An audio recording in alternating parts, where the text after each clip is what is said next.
watching this company get woke, go broke. And there's so much more to this. Because joining us tonight, we've got Jeremy Boring. The Daily Wire just put out a trailer for their new film, Lady Ballers. And it's fascinating to see the success, the rising growth of those who oppose the wokeness and the weird culty stuff in media, and the failures at the exact same time. But we have a really great example of this because it's not just Lady Ballers. The Daily Wire announces Snow White. What happens? A week later, Snow White from Disney, which got rid of the dwarves and is going with the politically correct companions, is shelved. They're pushing it way back, and they release a new image with CGI dwarves to try and bring back the original Snow White. Now that is victory. So we're going to be talking a lot about that. Plus, we got some crazy political stuff to get to eventually. Chicago is building 2 migrant camps. It's insane. Clearing the way, building brick and mortar and tent cities for non-citizens. At the same time, we're seeing Democrats turning on Joe Biden, and Black and Hispanic voters are shifting for Trump. Why? I think in big cities, people are fed up with what's going on with immigration. So we'll talk about that. Before we get started, head over to castbrew.com if you want to buy the best cup of coffee you've ever had. Get our Appalachian Nights while you still can. We got whole bean, we've got ground, we've got K-Cups. Everybody seems to love Appalachian Nights the most. Rise with Roberto Jr. is our light roast. It was very popular for a while. But if you support our efforts in building this coffee shop, and hopefully once it's done, we'll have hundreds of locations in the next few years. If you want to see physical spaces where we can play our content, push our cultural values, retain our cultural values, go to castbrew.com and pick up a nice bag of coffee today. But also head over to timcast.com, click join us, become a member, because we're going to have a members only uncensored show at 10 p.m. It's going to be a lot of fun. You don't want to miss it, where you as members can actually submit questions and call in to talk to us and our guest. It's going to be very, very fun and fascinating. And you'll also get access to our Discord server, which you will use to call in and hang out with like-minded individuals. So smash that like button, subscribe to this channel, share the show with your friends. As I mentioned, we've got Jeremy Boring of the Daily Wire hanging out. Man, good to be back. Absolutely.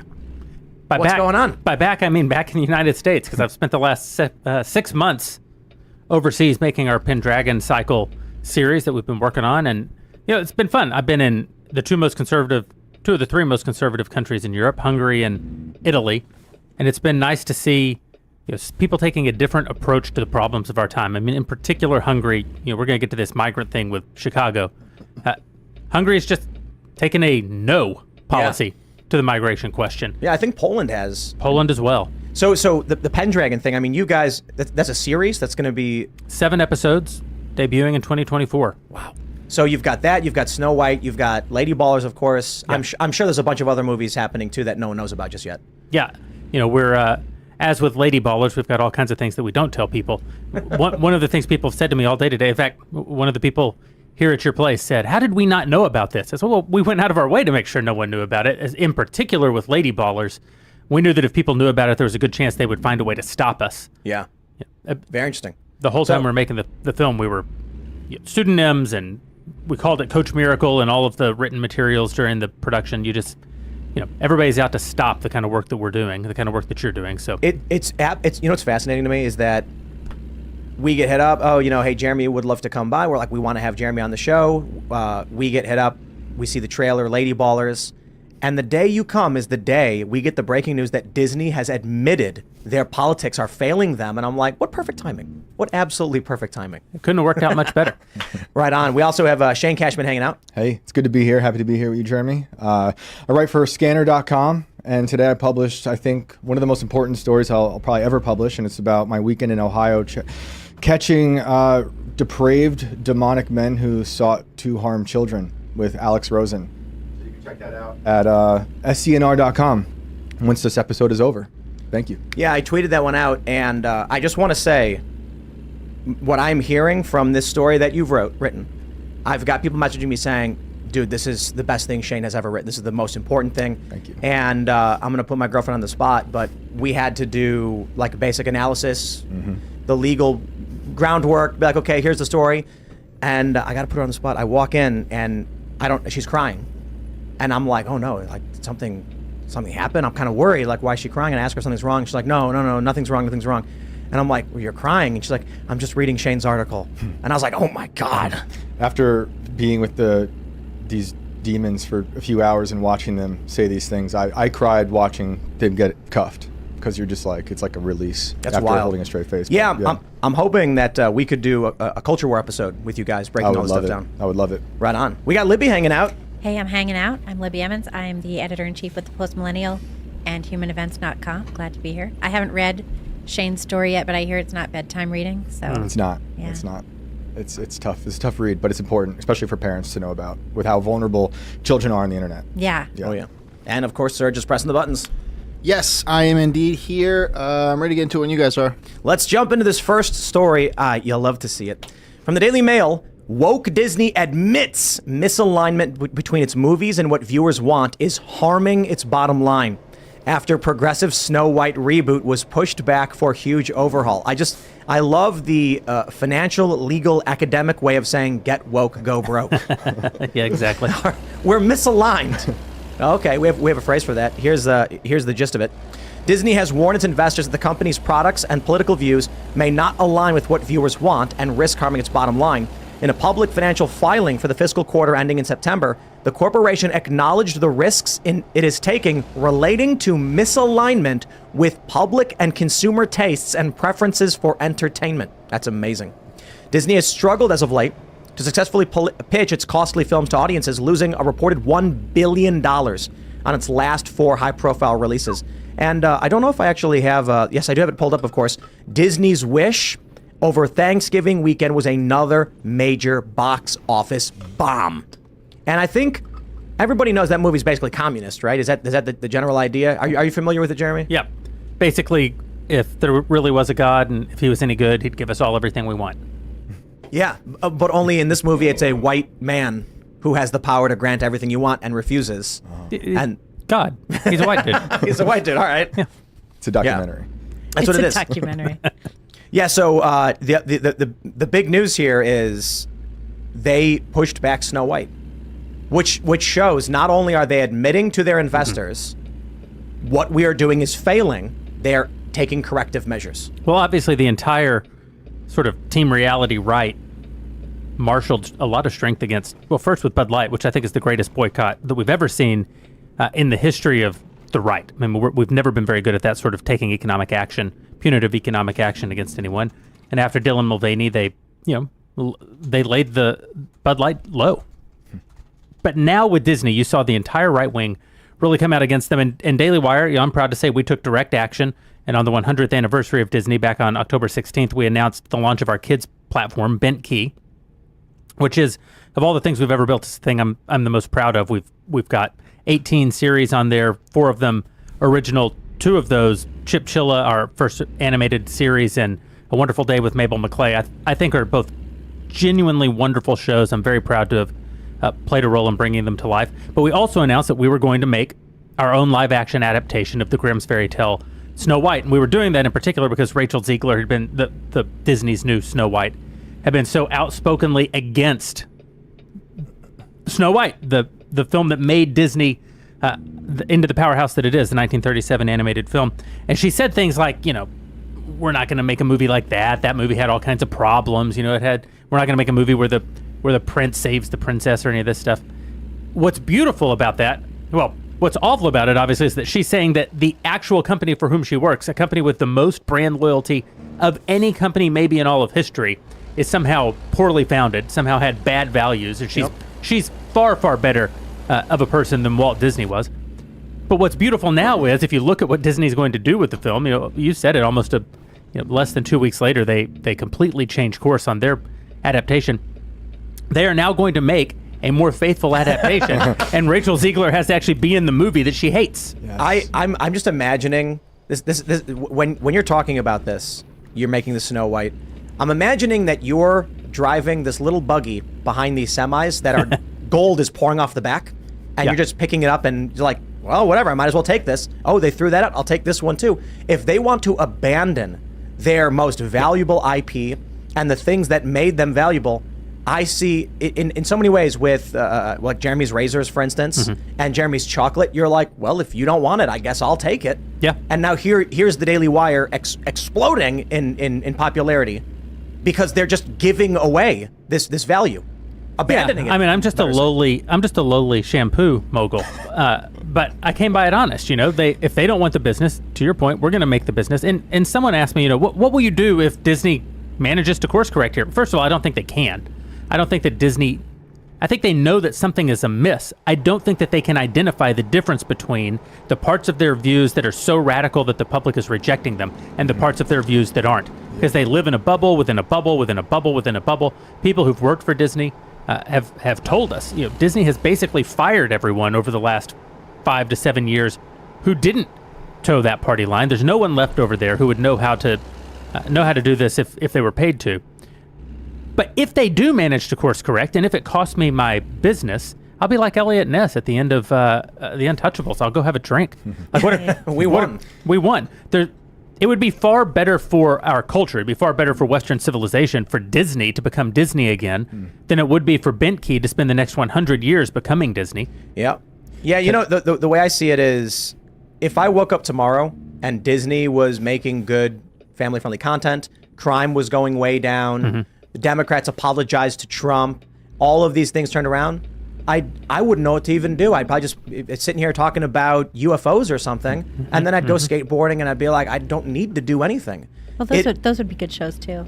I would just sit at home with my thousands and thousands and thousands of unsold bottles of shampoo. What are you gonna do? I would smell great and have nothing to do. I feel like, the way you describe it is, I'd probably much rather have solved these problems and then retire off into the sunset and relax and hang out. Get a nice brick oven, grill some burgers and hang out with your friends and have a beer. But instead, I wake up every day and I am deeply concerned about what's going to happen in this country should we decide to walk away from the culture war. Can I take a minute to talk about Mary Poppins, my favorite movie of all time, and something I wanted my children to see? One of the first movies they saw. And how Disney now is the product or the victim of rotten creativity. They've killed ingenuity. And I think of what Walt did with Mary Poppins and the way he built the animatronic birds and all these beautiful things. And the meaning of that first movie, the original one, is about a guy who loses his job. He's having a hard time at home. The kids are missing his dad. Then he got to bring the family together through the beauty of imagination. And then after all that, he gets his job back, right? In the new Mary Poppins that they remade, or it's like the second one, it was my first hint at Disney inverting those like meanings that are deep, important to me, because I went to go see it without my kids because I want to check it out first. And I also love Mary Poppins because it's crazy. You didn't want to cry in front of them. I didn't want to cry. I cried because it was so bad because they inverted the meaning in the end. In the end, the father gets his job back. He's happy and then finds value in imagination with his children. That's totally different. Which is completely opposite of how it should be. Yeah. So that was for me when I first started to realize this is just rotten from the core. It is Disney. Okay. So I don't know if you guys can fact check me and check this out real time. When was the sale of Marvel to Disney? Not that long ago, right? Right. It was within a few years. It was in 2009. 2009 is when that happened. Yeah. Okay. Yeah. Well, they bought Marvel years. for $4 million. $4 billion. billion. Yeah, sorry. So then my point was incorrect. So I'll set that one aside. When I look at don't let that stop you. Yeah. Well, no. Anyway. I was going to make a point, but I wanted to make sure I was correct in my timeline. But I believe my timeline was wrong. The point I was going to make was where Disney is now with the Marvel movies versus where they were with the original Marvel movies. Right. So the comparison I like to make often is Captain America versus Captain Marvel and why Captain Marvel bombs. I mean, the first one I think did decent, and then the last one was their worst ever. And why Captain America helped create the MCU and this big movie empire. Captain America is a scrawny, weak man who desperately wants to fight for his country, so much so that he's trying to lie to trick his way into the army. And then they have that scene where it's Jack Nicholson's character. No, it's Tommy Lee, not Jack Nicholson. He's like, I don't want this scrawny guy. I want strong guys. And he throws the fake grenade. And then it's the scrawny, weak Steve Rogers who jumps on the grenade to save everybody else. Amazing scene. What is the ending of Captain Marvel? She was a woman who always had the power, but a man was keeping her down and kept telling her to check her emotions. It's a caricature of what feminists think being a woman is. Well, that's what happened in Snow White as well. And you had Rachel Ziegler talking repeatedly about how the new story was going to be about how Snow White became a powerful figure just like her father always wanted. And I remember she said that, and I was like, oh, we're going to cover this for Post Millennial. Let me dig back and see what happened. That's not in the Grimm's fairy tale. It's not in the original Snow White. Fierce, fair, brave, and true, I think is what she said. But she also was talking about the father and doing all this stuff, and the father doesn't appear anywhere. But the other thing, too, is that basically what Disney did was give Snow White the Wicked Queen's plot. The Wicked Queen is the one who goes after power. She's the one who is driven by avarice and jealousy. Whoa. And they gave that to Snow White. They made two villains in that story. They obliterated the heroine, and they told little girls love and kindness and caring for other people. That's not what you should strive after. What you should strive after is to be, a bitchy, evil queen. A girl boss. A girl boss. A girl boss. And everybody knows that after we see them all on TikTok, those girl bosses, they're miserable. Also, beauty. Let's don't leave out beauty. Snow White is fundamentally about beauty. And one of the things that's challenging, one of the things Ziegler said is, it's not 1939 anymore. And it's true. Snow White wasn't written in 1939. It's an ancient fairy tale. It was preserved by the Brothers Grimm, but it probably goes back hundreds of years, even before the Grimm writing. And what is it about? What is the sort of timeless truth that allowed that story to be older than our country? Much, much older than our country. And I think that what the fairy tale is actually about is something that it's so foreign to us because we live in a world where we can't talk about reality at all, and we haven't been able to talk about reality forever. But there is in the original writing, it's not even a stepmother, it's actually her mother. Oh, wow. And even the Grimm version changed that between their original publication and their later publications because it just felt too harsh. But the ancient fairy tale is the mother, and what the story is about is the very common phenomenon that every parent feels, that over time your children replace you. And so the mother gained notoriety or attention or security through her beauty. And now her daughter possesses more beauty than she. And, if you have a son, I don't, but if you're the father of a son, it's a very common thing that people don't talk much about. When your son brings home the beautiful girl for prom when he's 17, the father feels some pride, sure, but he also feels some despair because until now, he's been the one that women look to, and now the son is. And it's a common tragedy in life, but it's a beautiful tragedy that over time our children replace us. And in our generation where we live now, we won't even have kids for fear of missing out on any piece of life. The idea that we could be replaced by our kids, that part of our job is to take all of our, not values, although that too, but our value, and impart that value into the future by creating replacements for ourselves. That's what Snow White is about. I just got to say, I don't have kids, but to anybody who has that feeling, when your son finally beats you at basketball or football, that should be one of the greatest moments of your life. Absolutely. Yeah. That is you winning. That is you winning right now. Right. And when you see your kids succeed, that is you succeeding. Your It whole really mission. is. The other thing, too, that happens when you have kids, at a certain point in your life, there's more life behind you than there is ahead of you. And you can get lost in memories and looking back. But if you have a child, then you can see so far into the future. It's absolutely spectacular. You can think about their future and their children's future. Yep. My son is already tired of me saying, don't forget to give mommy some grandbabies. I got to pull this one up. Let's go in depth on the Snow White thing. So this is a story from earlier in the year. Snow White and the 7 politically correct companions. And I think it's fair to say, so let's go through the timeline.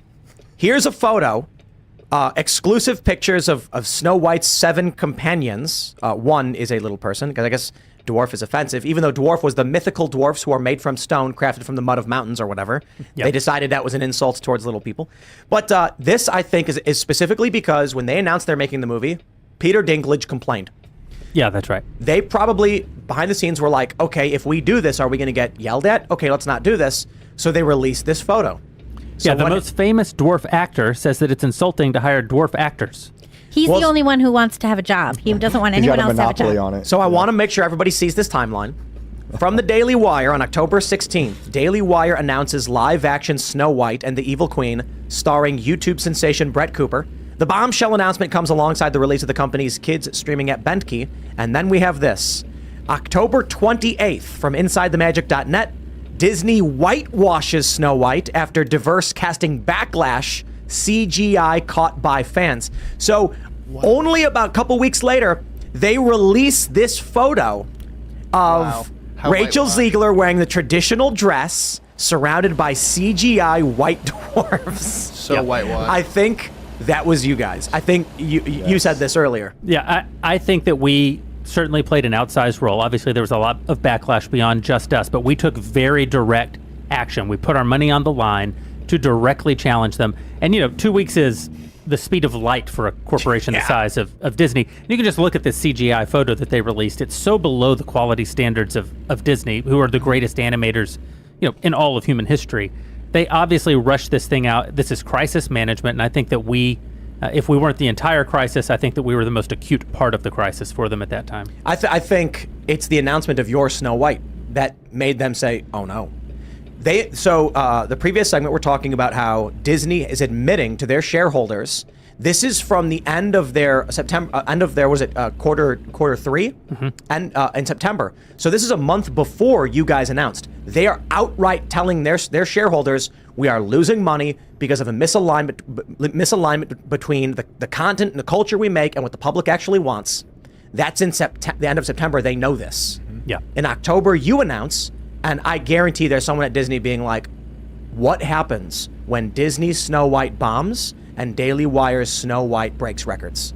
That is going to be the Disney brand falling into the toilet. They're going to try taking their writers because Disney has no substance or stories with any meaning at all. And that's why people aren't connecting with it. They're going to screw this up too. Oh, yeah, obviously. Well, what they'll do with this, I think, and I think that the photo sort of speaks to this, is it will just be a beat-for-beat retelling of the 37 film. Right. Can they screw that up? Sure, but good thing they have going for them. It will be hard to screw up because they have one of the great animated films of all time to model it after. That's true, but I think they're going to screw it up. Yeah. I think they'll slip things in there. So if you take a look at the Marvels, the Marvel movies plan after Robert Downey Jr. was Brie Larson would take over as the central figure, with Captain Marvel replacing Iron Man as the centerpiece. But she was so despised in the press for being this woke, angry leftist. And to be fair, it's not just wokeness. She really did not mesh well with the other actors. Ziegler is doing the same thing. She is coming out snooty, snide, condescending, arrogant, and overly woke. I think that's going to cause them problems for this film. I think you're right, they're going to do a shot-for-shot remake, but they're going to have PR problems because of her. Well, I think they've got another problem. You look at this photo of her with the CGI dwarves, and the question that I have is she even in this photo? Did they do a photo shoot? Right. She is a living, breathing human, and sure, there's a lot at stake at pissing off Disney, but how are they going to get her to keep her mouth shut about this? They haven't been able to get her to shut her mouth up until now. They've replaced the faces of actors before on movies, haven't they? When someone like messes up and they're like, we got to just replace that person. Maybe they'll do that to her. Because look, they kind of like surrounded her with the patriarchy in this picture. They just took a bunch of white dwarves and like, you know what? This is what you get. Yeah. There's sneezy patriarch and grumpy patriarch. But think about it. Maybe it's possible this actress never actually believed any of the garbage, and was just saying this because her agent and Disney were like, this is what we're going for. And so she said, okay, I'll say these things on the carpet.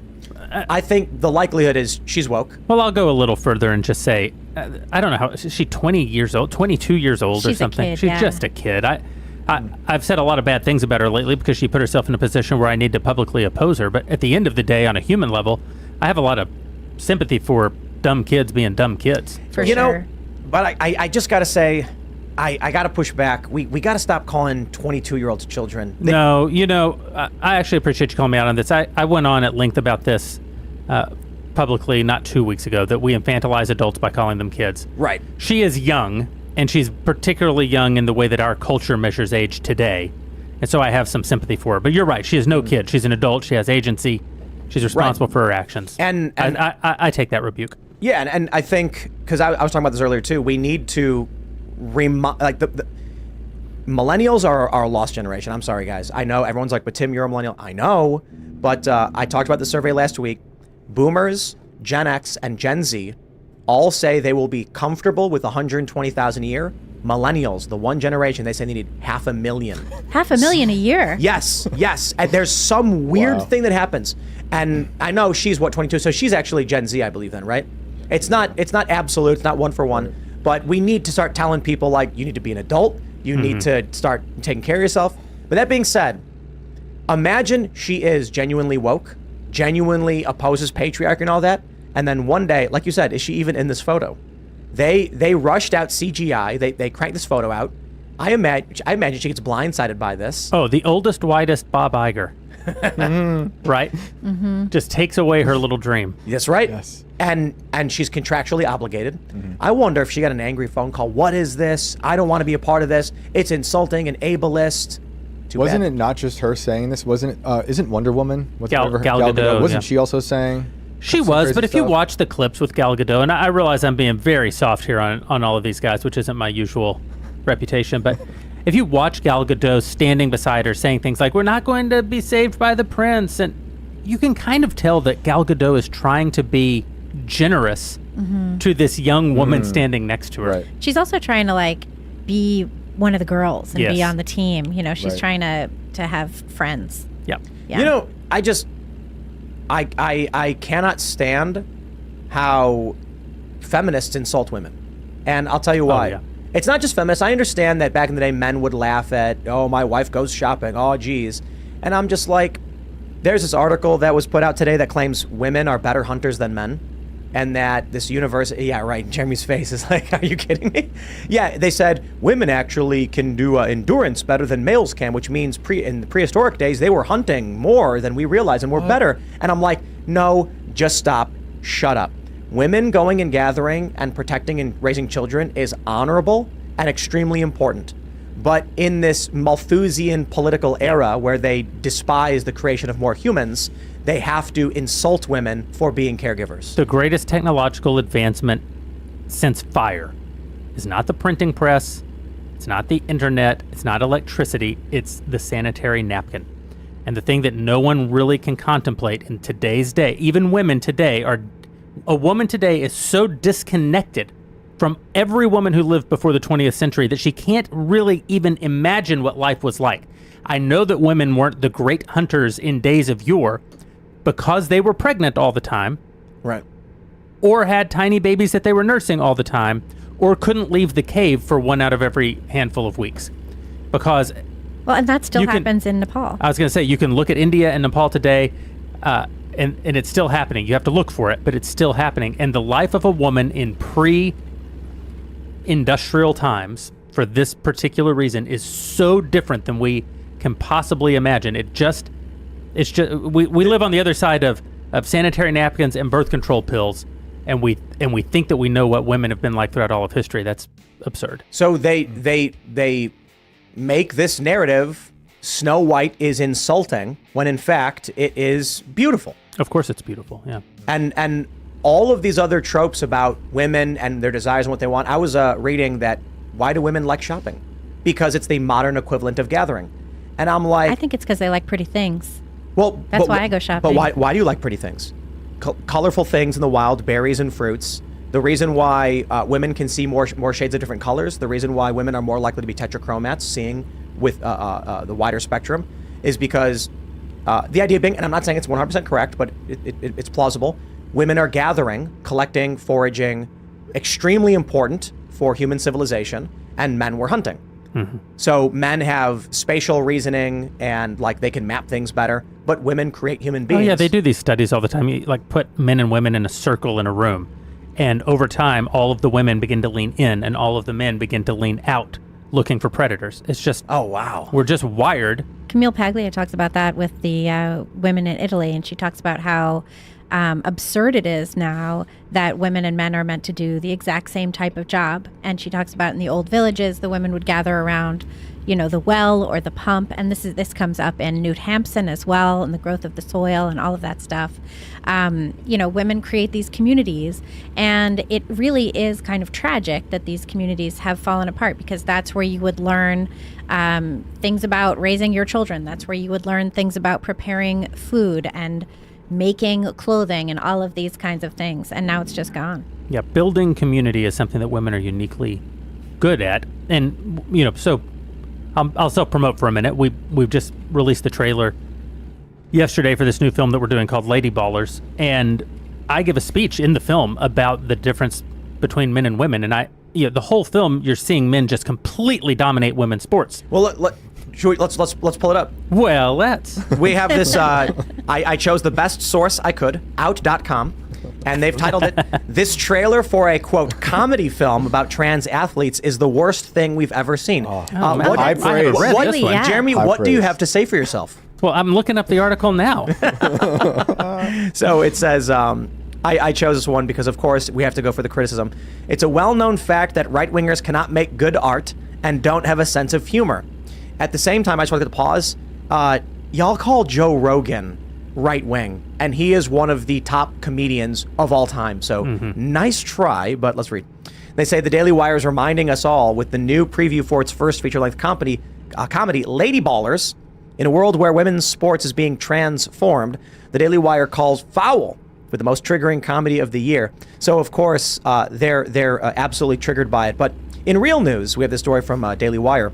So you just went on Patrick Bet-David's show, and the headline is, Jeremy Boring says theaters won't touch Lady Ballers because Hollywood has made transgenderism its religion. Yeah. But just to get the whole thing going, you put out a new trailer. Yep. It's about guys who find a path towards making money by identifying as women. But why don't you take it away? Yeah, I mean, it's all in the name, right? Lady Ballers. Here, I'm going to read this from Out, though, because it sets it up well. It says, the premise of Lady Ballers seems to be that any out-of-shape 50-year-old white man is, by nature of being a man, a better athlete than any woman could ever hope to be. You see, women are just factually bad at sports, this movie states. First of all, What? nobody involved in the movie is 50. Second of all, we do not state that women are factually bad at sports. We state that women are factually worse at sports than men. It's science. It is. It is truly science. Don't you trust the science? Sometimes. Men are stronger and faster than women. And this is why... Full stop. The left can't even acknowledge that basic fundamental reality. Since they can't acknowledge that basic fundamental reality, they can't understand why we have any of the opinions that we have. They're not allowed to know that it's true, and so they don't know that it's true. Well, But and then it's- I would ask, why then do they have testosterone limits? Why do they have that standard for... So the reality is, because they do know, they're just lying. That's right. Well, and we see it across the country. We see in Maine and in California just recently, there were male athletes competing in women's, cross-country events. And they were taking home all the awards, for sure. And that's going to keep happening. The average high school boy involved in track runs faster than world record Olympian women. Wow. Yeah, we saw The the women's average. U.S. soccer team was beaten by a high school team. yeah. Yeah. When I was talking about this article that said prehistoric women were better hunters, and the argument was that because of, and it's all nonsense. It's like because of women have they carry more body fat, they have more energy for endurance. That actually creates drag and more weight. And so I was like, I can debunk this very simply. I think actually your debunking was better. They were pregnant, they were nursing children, so they're not out hunting. But I just said, okay, I pulled up marathon time and distance, and sure enough, men beat women in all of it. Well, here's a little mental exercise for you. A riddle, if you will. Why do we even have women's sports? Because sometimes people wear dresses. Answered a riddle with a riddle. We have women's sports because if you didn't have women's sports, women would never win at any sports. But the whole purpose of creating women's sports as a category was so that there was a place where women could excel. Well, and that's But what this is- Title IX was all about. That's right. And now that's been completely destroyed. And the leftist argument is we have women's sports because sometimes people wear dresses. It's, I mean, but that's seriously it. Yeah, that's right. And that's that looks like the premise of your movie, where these guys are like, wait, I can identify as a woman, playing the team, and then identify as a man later. Yep, gender fluid. This story is actually based Sometimes on you wear a dress, sometimes you don't. Jeremy's That's right. movie's based on Zuby. Yeah, exactly. well, there was a thing recently. There was a trans identified male murdered a trans identified female in Norway. Just gave me a headache. I know Thanks. it really happens. My goodness. But the Norwegian papers reported this as woman kills man. Oh, But yeah. really, it's just your typical man kills woman, just like we see Everything's all inverted, over Libby. the place. Yeah, it's crazy. You know? This is why I can't stand. I'm not sure if Fox News does this. I think they may use preferred pronouns or presumed pronouns. I think is the important distinction. Presumed pronouns are when these media organizations will use atypical pronouns without actually knowing preferred pronouns. So, for instance, the Daily Mail does this all the time. If there is a person that is presumed to be trans, they will use the inverse pronouns, even though they don't actually know if that person uses the pronouns they're trying to, because of like UK hate speech laws or something like when this. I was still a professor teaching journalism, fiction, all that stuff, the style guide changed, and they wanted black to be capitalized but white to be lowercase. So there's these little insidious ways that they're they're changing literal language. I refuse to do that. Oh, I'll never do that. It's ridiculous. It's really stupid. It's insane. Yeah, That's it's so bad creepy. enough that we have to capitalize Hispanic, which means person from South America who speaks Spanish. Yep. Doesn't I don't even know if it means from South America, does it? Well, it doesn't mean Spain. No, it means speak Spanish, doesn't it? I thought it meant I thought it just meant Central someone who South speaks Spanish. America, but Well, not maybe. Spain. Then I guess Brazil's out of that, huh? Brazil is not in that, and Yeah. that's what sort of shows the whole lie right there. Right. That Yeah, makes it it's just absurd. Wow. Yep. Here's a line from this Out article about us. It says, I love how much you love this article. Here's the thing: if you're going to win an election, if like you're way up in the polls, you always watch MSNBC, right? Yes. It's much more fun to read what they say about us than what we say about us. But I like this. It's not clear if director and star Jeremy Boring has ever written or acted before. I mean, it is clear if you could Google in the time you did this, or if he has ever met a woman in real life. And the answer is, I guess I don't know, based on whatever descriptor they might use for the. How do they define it? How do they define it? Holy moly. I love This it. is fun. Yeah. We should frame this. So I just looked it up, and Hispanic is a Spanish-speaking person living in the U.S. Living in the U.S. comma, especially one of Latin American descent. So you're correct, I'm but close. the general Close, right. concept is if you like Jeremy, if you learn Spanish right now, you're Hispanic. Yeah. That's weird. I don't quite understand, but I guess realistically, there's also a joke in the trailer about trans age, Yeah. but this is trans age was attempted in a lawsuit. I think it was a professor who did it as an attack on the concept of identity. It may have been in Europe as well, saying I actually identify as 30 when they were 59 or something, and the court Well, said there's screw that off. British guy who wears diapers and says he identifies as Stefani, like a 5-year-old girl or something. Is he the guy who films himself in public? I don't know, but he was adopted by other grown-ups who let him play with their daughter, which is nasty. Absolutely. That Well, real look, bad. Absolutely not. In- I'd love in- to see you, Shane. with that kid. Listen, in New York City, gender identity is a protected category, which includes gender expression, and gender expression is legally defined as self-expression. So I went over this in 2018. Quite literally, the clothing you wear, the name you use, you cannot be discriminated against. So that this means everything. You could show up in stilts and clown makeup, and they can't tell you're not allowed to wear it. It's against my gender identity. I wear these clothes. It would be Okay. discriminatory. Now New York is saying, I don't know if you saw this, weight and height. You can't discriminate on the basis of weight. Yep. No discrimination against fat people. So, but what was What it? if someone can't Yeah. fit? So here, think about this. Someone goes to a movie theater in New York and they're 300 pounds and they say, I can't fit in these chairs. Well, now you're discriminating because you're not providing an accommodation to large people. Didn't the firemen in New York change the weight requirements years back too? Yeah, and cops, all kinds Or of stuff. maybe not just in New York, but I was in New Yeah. York at the time when I saw it. It's insane. Yeah. I don't get it. But here's the thing: we have to mock these ideas. I agree. What brought us to make Lady Ballers is, one, understanding the power of mockery, and two, honestly, something that Joe Rogan said about a year ago, a little over a year ago. So he had a guest on his show, and he said, he talks about this a lot. No, Hollywood won't make comedies anymore. And it's absolutely true. Barack Obama destroyed rock and roll, and he destroyed comedy, and he destroyed America. Other than those three things, great president. He also killed American citizens without charge or trial. Let's Nice. But he made it impossible for us to tell jokes. Yeah. And that's why from the 90s and the early 2000s, you had great comedies being produced by Hollywood. You haven't had one since Tropic Thunder because you're not allowed to make any jokes. True. So Yeah, what is the go ahead. Are there any recent comedies? I mean, No. I- They're not funny. you can't make a comedy. Yeah. No. really? And so I wanted to use comedy and mockery. Rogan talks about it all the time, and he said to a guest a little over a year ago, he said, nobody can make a comedy now. He said, if anybody was going to do it, it'd have to be one of these conservative streamers like the Daily Wire. And when he said it, yes, people send you that. What Joe Rogan mentioned the Daily Wire, they send it to you. But it really struck me.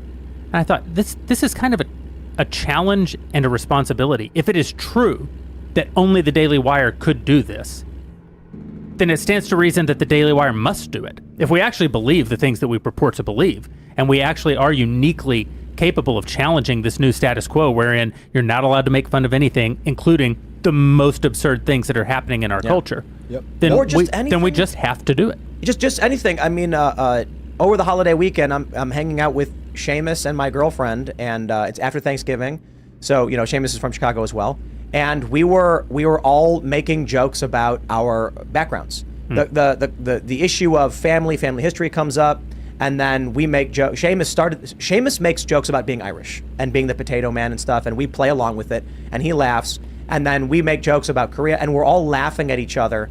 And the left would call them racist jokes. Yep. I would just call it me and my friends having a good time with each other and laughing. Well, I'll tell you this. In the 90s, we could still make those jokes. They were good jokes. They were good jokes.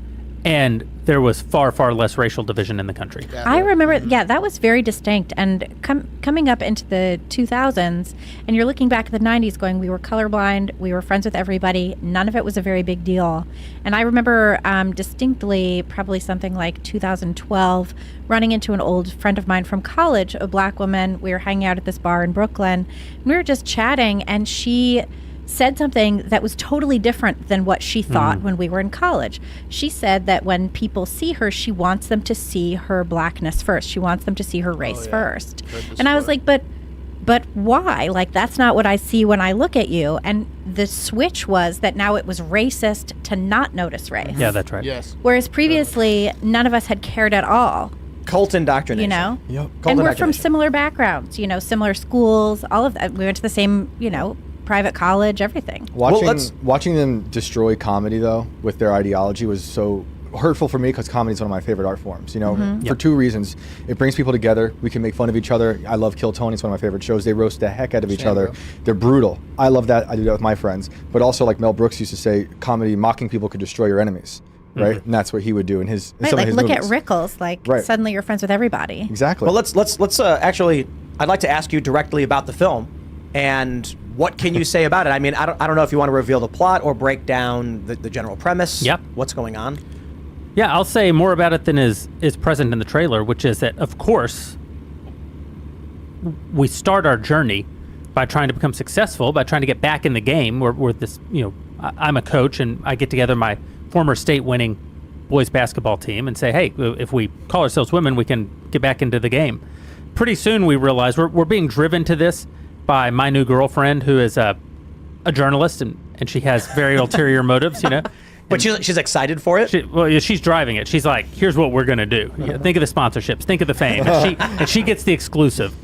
And I'm learning. I'm hearing all these ideas about the trans movement from my 8-year-old daughter, because she goes to public school, and then I pick her up from school every day, and she tells me things like gender fluidity and pansexuality and all this stuff. And She educates you. she educates me, as they do. As you do. Yep. But pretty soon we realized that it's not just basketball. I mean, my guys could literally win at every sport. I mean, there's a really funny line where I'm like, hey, to one of the guys, like, hey, you want to hang out later? And he's like, nah, I got to learn how to do a backhand so I can qualify for the Women's Olympic tennis. Although, in fairness, we don't use the term Olympic, because you may not know this. You do not have free speech in this country where the word Olympic is concerned. Really? Is it like Happy That's why I Birthday? say global games. Yeah, it's the global games. You cannot use the term Olympics by law in this What? country. An actual statute Really? in the United States legal code. Why? Some I'm running stupid for president reason. now. Yeah, you got to run Just for. to change that. We need an executive order. Ridiculous. When did you realize that in the process, though? Like when you were after you Very were- late, very late in the process. Yeah, Uh-oh. unfortunately. And anyway, all of this to say, and this brings it full circle to what got me on the topic of promoting my own beautiful movie, is that toward the end of the movie, I have to make a case for why, even though men are better at virtually everything, now that's a joke, but everything in this case is sports. Why would someone who is a female want to continue being a female? Would they not aspire to be a man? And it was challenging to come up with a list of things to say in a serious moment of the film that women are good at, that people wouldn't roll their eyes at.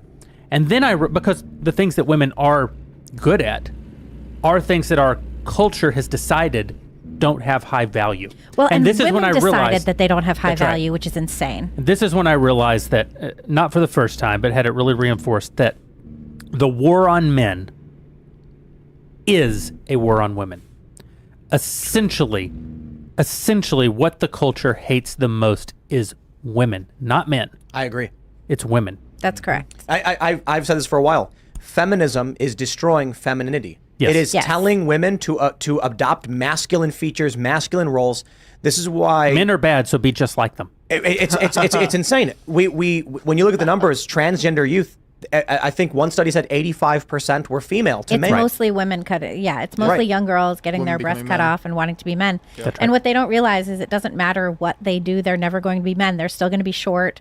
They're never going to look like men. They're never going to have that power, and they're never going to have that respect. And it doesn't matter even if you put Jace on the name tag. It's never going to be you. When I was a kid, my mom was she was a corporate attorney, and she was often talking about how she was the only woman in the boardroom. And she was trying to dress and be more masculine and stuff. And and the women of her generation, I remember her friends and my mother-in-law and everything would talk about how they didn't want to cook and they didn't want to clean and they didn't want to do any of these things. And I had a stepmother who all she wanted to do was be a mom. She wanted to be a stay-at-home mom. She wasn't able to have children of her own. And so she looked at these other women, she looked at my mom and everything, and was just horrified that they hated everything that she wanted. They gave up everything that she wanted most. Jeez. It's the attack on men is first of all, let's get rid of fatherhood, role models in the house, the nuclear Which is so family. terrible. And then if they attack the women, it's basically they can prevent that from ever even happening, Mm-hmm. right? No babies, no household. You just grow up and be miserable, and then you die. Yes, but the misery is coming, everyone. Misery. Yeah, it's I'm right around the corner. terrified. Yeah. Of the M- misery? Look, too many millennial men and women are single, and they're not having families. And yes, I always preface this with, I am doing my family stuff. Calm down, everybody, because I know full well the idea of when Chelsea Handler said she wakes up at 6 a.m, smokes, she does drugs, and then masturbates and goes back to bed. And I'm like, that's wonderful. I'm sure she's loving it. I'm not And sure then she's loving it. No, I think it's a dopamine hit. It's triggering. It's dopamine. But what's After, going to happen? yeah, a couple What's going to days. happen when she's 70 in the hospital after suffering a cerebral hemorrhage and or some kind of disease and she's dying, and she's by herself and the doctor says, "Press the button if you need us," and walks out of the room, and then she's just staring at a cold wall with nothing to show for it, with no one around her, no future ahead of her. My grandfather was buried today. He died Sunday night. And it's this amazing kind of rebuke of parts of my life. I mean, parts of my life he really inspired. He was an entrepreneur late in life, very late in life, found success and inspired entrepreneurism in his sons and grandsons in particular. But other parts of my life are very distinct from his. He had 7 children. He has 22 grandchildren, great-grandchildren. He died basically 2 months shy of becoming a great-great-grandfather. And his legacy, long after the memory of him is gone, I mean, 1 generation from now, 2 generations from now, nobody will remember his name, right? Do you know your great-great-grandfather's name? And even if you do you know your great-great-great-grandfather's name? I mean, history will forget my grandfather. But 1,000 years from now, the impact of his life will still exist through the children that he's pushed into the future, and the values that he's pushed into those children that get pushed into the future generation after generation. And somehow we came of age at a time when our culture ascribed not only no value to that, but negative value to it. Yeah.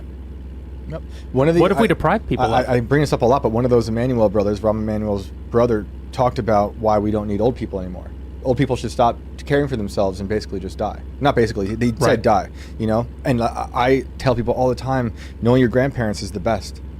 Little has inspired me in this life more than my grandfather. Yep. He was a true inspiration to me in so many ways, as a family man, as a business guy, and a creative. And a lot of people don't have that attachment to their grandfathers or any grandparent. And that is truly sad to have that, to be divorced from history like that, because they can teach you so much from the decades that they acquired and all the stuff, all the information they got. So yeah, now we have a world where they're not having kids to become the role models, and they don't have any connection to the past. So they'll be these very decrepit, meaningless vessels of humans. But I do think more and more, here we are sitting here talking about the success Daily Wire's having. I mean, forcing Disney to course correct on Snow White is hilarious. And if anything, that's a tremendous victory. But let's see your Snow White do better, because, you know, these companies need to learn a real lesson. Yep. But we're watching all these tremendous victories. We're learning now that there's a huge swing towards Trump. Whether you're for Trump or anybody else, Biden is losing support tremendously. Oh, I mean, SNL mocked him for the first time, so the jig is up. Oh, what did they do? Jig is up. Mocked him, huh? Yeah. Oof, What did they're they in do? trouble. I didn't see it. Who played Biden? Do you know the names of anybody on I that? don't know anybody on there anymore. As I said that, I was like, would Saturday I Night Keenan's? Sam? Yeah. But here's what I'm Setterton saying. Bigby. Yeah. Here's the scary future that I see. Conservatives are having kids. Yep. And liberals are aborting their kids, and even to some degrees, even some of their kids are being sterilized. I don't act like it's all of their kids. It's a few thousand, I think, and it's in the tens of thousands that are getting these treatments. But what is the future in 20 years going to be? These millennials right now, what's the average millennial age? Like 36 or 37, right? Yep. Yeah, my brothers are Yeah, that age. yeah. They're both Nearing their millennials. 60s. They're going to be nearing their 60s in 20 years. They're going to be getting close to retirement. Oh, who knows? By then, retirement age might be like 77 or something, especially considering the economy now. Well, actually, I take that back. Considering this backlash, by then, retirement age might go down. But imagine these people when they're retired. No families, no savings. What do? The inverse is that conservatives have kids. 20 years from now, there is going to be 2-to-1 conservative to liberal kids.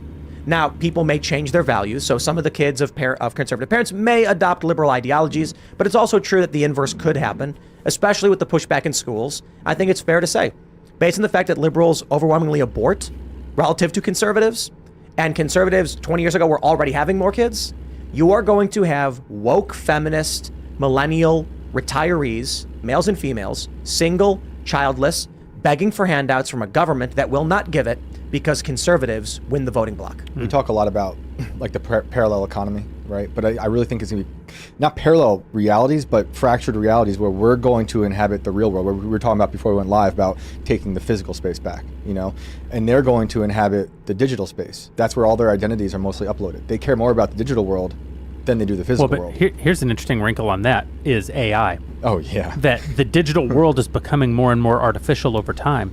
And I think that there's going to be a reaction to that where people want tangible physical events and engagements. Yeah. Conservatives love to catastrophize, right? Oh, AI is the end of the world, it's the end of this. Well, of course, it's a massive, it's another one of those massive technological changes, and the world will change around it. But there are good things that come out of these advances. And one of the good things I suspect out of this new sort of artificial digital age will be a return to actual human connection. Only when I sit in a room half with you and agree. look you in the eye Totally. and talk to you do I know that you're a real person. It's like looking at people go back and getting into vinyl again after being so But digital. yeah, I mean, Exactly. kids still go ride bikes. Totally. You know? My fear is that the other half of that will be people embracing the AI world so much that they want to marry the AI, and then we'll have people literally fighting to be married to AI. But it will happen. of course that will happen. All the bad things will happen. Yes. But But good things will Yes. also I want to happen. catastrophize, Jeremy. this is the divergence you mentioned, because so we just bought. We're building Freedomistan, and it's been in construction for a minute. But awesome news! I mean, the drywall is going up in the lower studios. Sick. Yeah, we've got the designs for the indoor and outdoor skate park portion, so it is moving, and we're thinking maybe by February. It could even be sooner than that. But we just bought a sound system from an antique store from the 90s with cassette, vinyl, AM/FM radio, and a CD player. And the rule is, when you're playing music in the park, it has to be a vinyl played from start to finish. You will turn the vinyl on, you will go and you'll flip it over, you finish that album before you can play anything else. Why?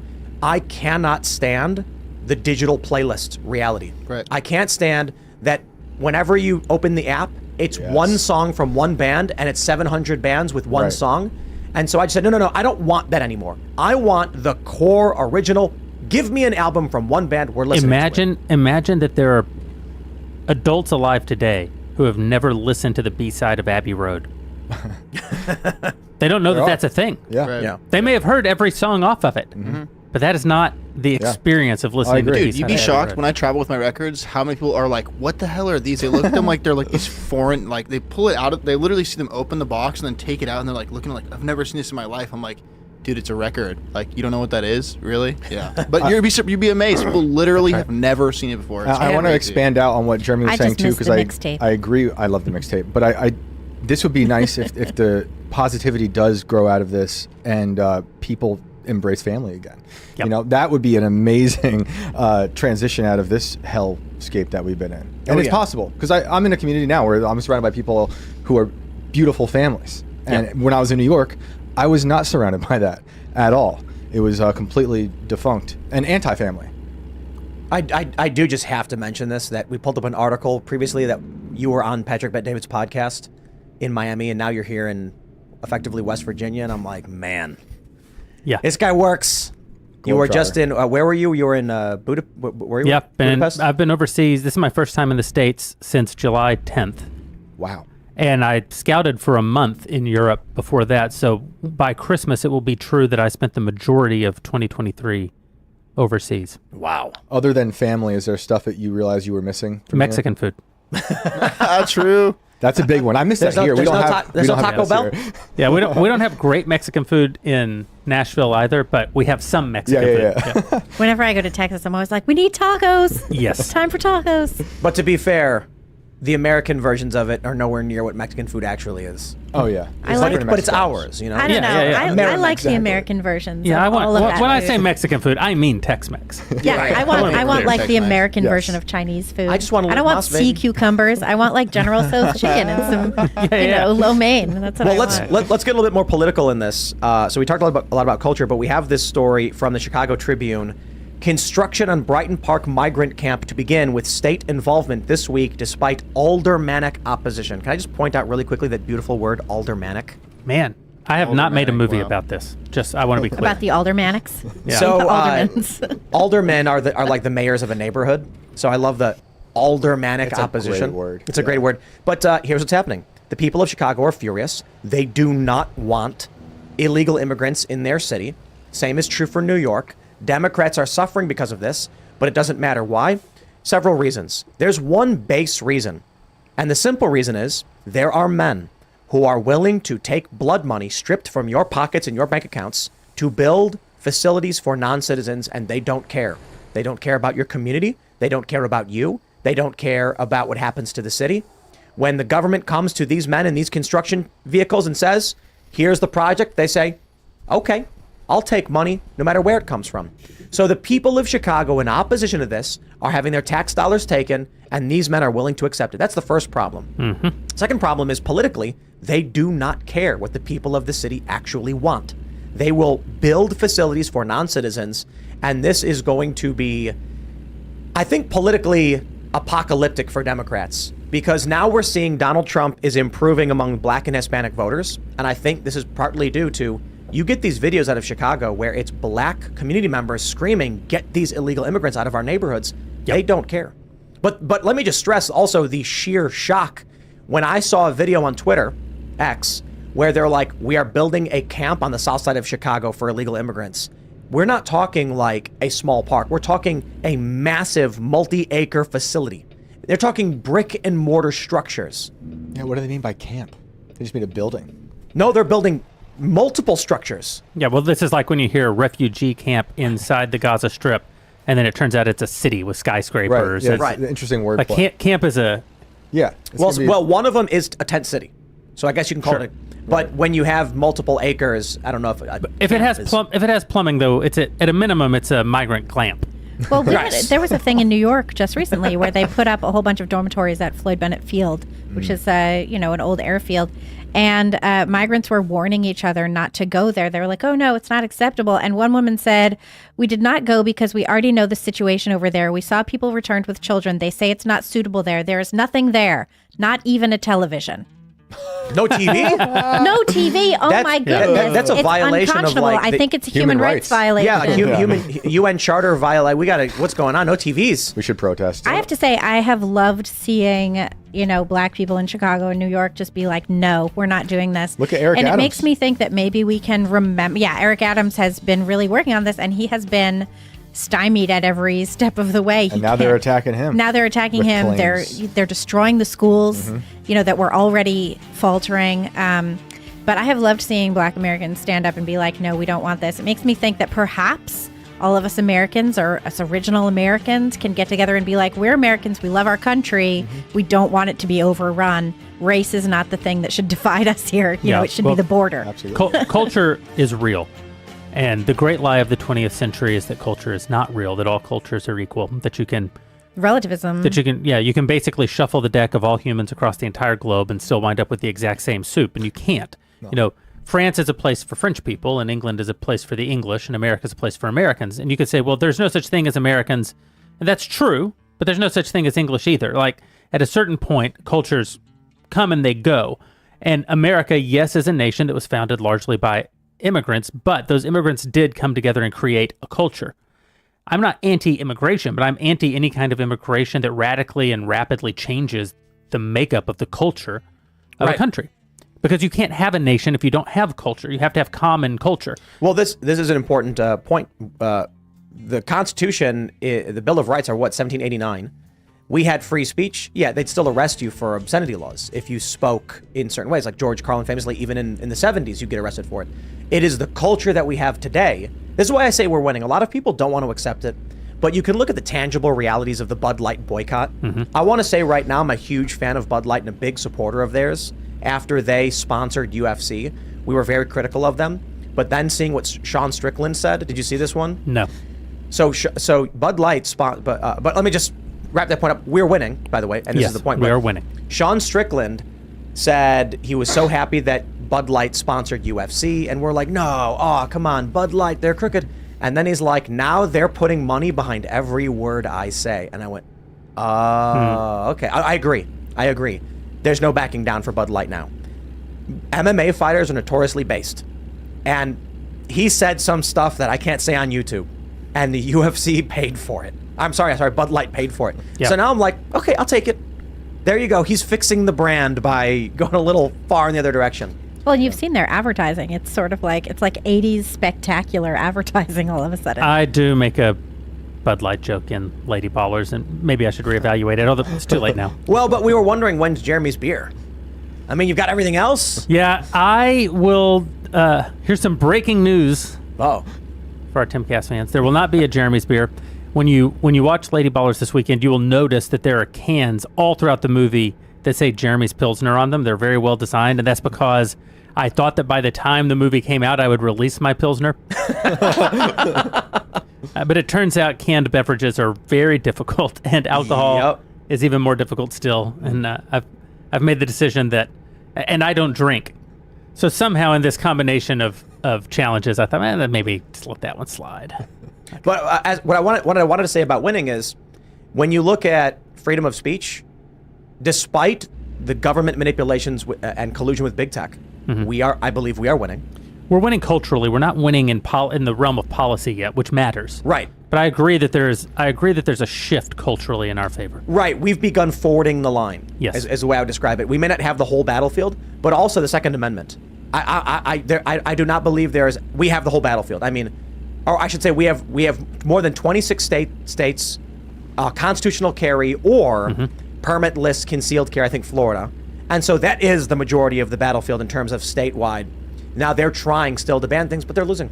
There was a poll, NBC News, the poll that showed young voters are leaning Trump by like it's a 4-point margin, also show that the majority of people, whether you're Democrat or Republican, have guns in their household. Yeah. So I think we're winning constitutionally. Now, I'd love to see, there's a lot of stuff going to the Supreme Court. Let's see, what we get through. There's, I don't know if I should say too much, but one of our guests was talking about another case on the NFA, which is going to be challenged all the way to the Supreme Court. We'll see how it plays out, but I think we are winning. So I'm having a good time. There's bad stuff going on. We call it the bad stuff all the time. Yeah. But the night is always darkest before the dawn. However, there is a light at the end of the tunnel. I'm seeing a lot of people on both sides understand that the border is a mess. You know, like when I saw Eric Adams talk about it, I was completely shocked. I've been to the border a few times reporting on it this year. It is a complete tragedy. Completely open. The amount of fentanyl coming through is absurd, and undocumented people who just get sent wherever they want to go. It's like soft TSA down there. I mean, it's so bad. I am livid at the story of the construction happening in Chicago. And I agree. All of my anger is at the working class construction guys, 100%. Did you see? They should have said, I ain't touching that money. Instead, they were just like, yeah, I'll take money to disrupt and destroy this community. It's disgusting. There should be a concept of country over company. The founding fathers were wealthy men.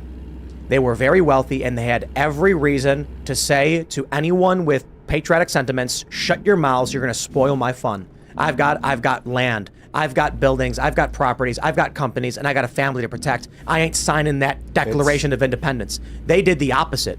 They said, the king will kill me, he will take my family, he will beat my children, he will steal from me, and I will be left destitute, but it must be done. It's not rare in these big cities for these companies to have the unions who are with the government tight, you know, so that's why maybe this is not as surprising. Yeah, that's right. Did you see the Washington Post came out in favor of border control? They said in a in an editorial board, they said Democrats might flinch at the proposition, but the Republican idea that it should be tougher for asylum seekers to enter the United States makes some sense. Wow. Some. Just some. Yeah. They said hundreds of thousands of people who reach the southern border every year hope to leave a dismal existence behind, but most are not fleeing persecution. In fear for life or limb, they seek asylum because the U.S. asylum system is the only door available to knock on. That's in the Washington Post. The border patrol that I talked to down there, all different types of people are like, there's so many just men about our age coming over. They don't know where they're from. They're not not all from Mexico. They're from China. Most they're of from them Africa. are, They're all from all various places. Honduras. Ukraine. And they do get a lot of people who are repeat offenders, as in they've been kicked out, and they come back. But they just got through. There's so many places where there's a hole in the wall, or these tribes have their land on the border and they don't have a wall because it's sovereign land. So you just walk to the wall and be like, skirt right around, and you're in, and that's it. So it's great to see that. I wonder how they define border policy, but it's a start. I mean, in one of it's these a start. stories, it was a story from ABC7. They interviewed a Honduran migrant who said, "I'm living worse than I lived in Honduras. It's very cold. I want to go home." And Venezuelans were saying that in Chicago as well. This is typical. Some group is lying to these people and telling them to come, and they arrive in freezing cities with no resources, and they're like, I don't understand. They're like, the streets are paved with gold. They get to San Francisco and it's paved with poop. I mean, literal poop. Literally. So these people are told there are jobs, and they're like, oh, the United States has opened the border. They're saying, come, there's jobs for you. And they go, oh, okay. They hop on these trains, they ride thousands of miles, and they show up, and they're like, this is not correct. And the funny thing is, even now, Democrats are outraged over this, but you have progressive leftists that are still, and the woke, they're still very much in that. I mean, AOC is pretty mum on this one, right? She's the Trump concentration camps person. Yeah, that's right. She will burn her political base if she comes out and says, no, this is a good thing. Now, hold on. She did, remember, when she said, we're going to get work permits for them, housing for them, and people were screaming at her. So I think she knows. Out front of the Roosevelt Hotel That's right. in New York. The Democrats are in trouble, even the progressive ones. She's such an opportunist. I could see her down the road, probably soon from now. Look what she said about Hamas. Yeah. Israel, Palestine. This is someone who has her roots in progressive leftism. Before she's in office, the activists were operating under the assumption that she was pro-Palestine. Her position now is, we need surgical strikes to assassinate Hamas. And I'm like, someone knows who butters her bread. She should have been in favor of that whole Her Soleimani constituents thing. do not like Hamas, but her woke progressive fan base do. So she chooses the political mainstream, which is the only path towards. I mean, look, let's be real. She represents the Bronx. That's not really it's not that progressive. It's mostly right. poor and. If I think that let's be honest, there's a 40% chance she's president. You think so? You think? Oh yeah, AOC? If the culture doesn't shift away from that, that's right. it's possible. There's a real path for AOC to be president. We like to make fun of her because, well, for all the reasons. There's so many. For really all good the reasons. That's why she says I these think things you're right, that though. are surprising to us sometimes. Yeah. Because she Right. sees it's all politics. She doesn't have any moral center. No. It's whatever's going to get her to the White House. But I think you're right. 40% might be the right number. Not greater than chance, but significant. I don't know that right now she has the gravitas, but she certainly could. Oh, no. You're saying down the line. Yeah. Yeah. Yeah, that's going to be... it's Not gonna be a not little bit. 2024. Yeah. But that's what I mean, I like- see her running for sure. She has a, like 40% seems like the correct number. There is a possibility 8 or 10 years she has developed that personality. Maybe Nikki Haley will pick her as vice president. Oh my goodness. Perhaps. Well, the rumor is she wants to run for, I don't know if this is true, she wants to be senator in New York or something. Yeah. I think that is true. I think she wants to do that. Who would she you know, replace? Schumer? Would she go after Schumer's yep. seat? Yeah. Yeah. Apparently that's That's it. the one that's open to her. It'll probably happen. They're so crazy up there. I mean, we felt sort of good for getting Cuomo out. I mean, not because he was Me Too, because I didn't think he deserved that. I thought he should have been That out was for trash. mass murder. Yeah. I mean, I loved But when then we he got Hochul. Remember when he released the video of him kissing everybody? And he's like, I do this to everybody. And they're like, so the response was, you admit to doing it more than we thought? right. Italian. I mean, the I'm thing is, Italian. that's how you push people out of. That's how you push people out of office in New York. You accuse them of random sexual harassment crap from years ago, Yeah. and then take their job and put in someone Right. way worse. Enter Eric Kathy Adams. Hochul is a disaster. Yeah, She's Eric way Adams worse. with his like they're demanding $5 million from him. What did he even do? Nobody Yep. even knows. It was from like 1993. Oh yeah, Hochul's really bad. I mean, she was talking about having disciples for the shot back in the day. Now her whole thing of like She's in it with Letitia James. the hate speech thing. two of that them, they're gonna yeah. start They're gonna monitor combing people's social through the media. internet. Yeah, it's nuts. It's But gonna that's what turn they into vote for there. Ireland But all of a sudden. also, I love New York. It's my home state, and it's not all that bad. It's the city that ruins it for most of the dang Well, place. the So- city so- is spectacular, though. It's the greatest city on I earth. love the city. So but let's it's lost. let's talk about the potential path towards 2024 going Democrat. We have the story. Is China's mystery pneumonia sweeping Europe?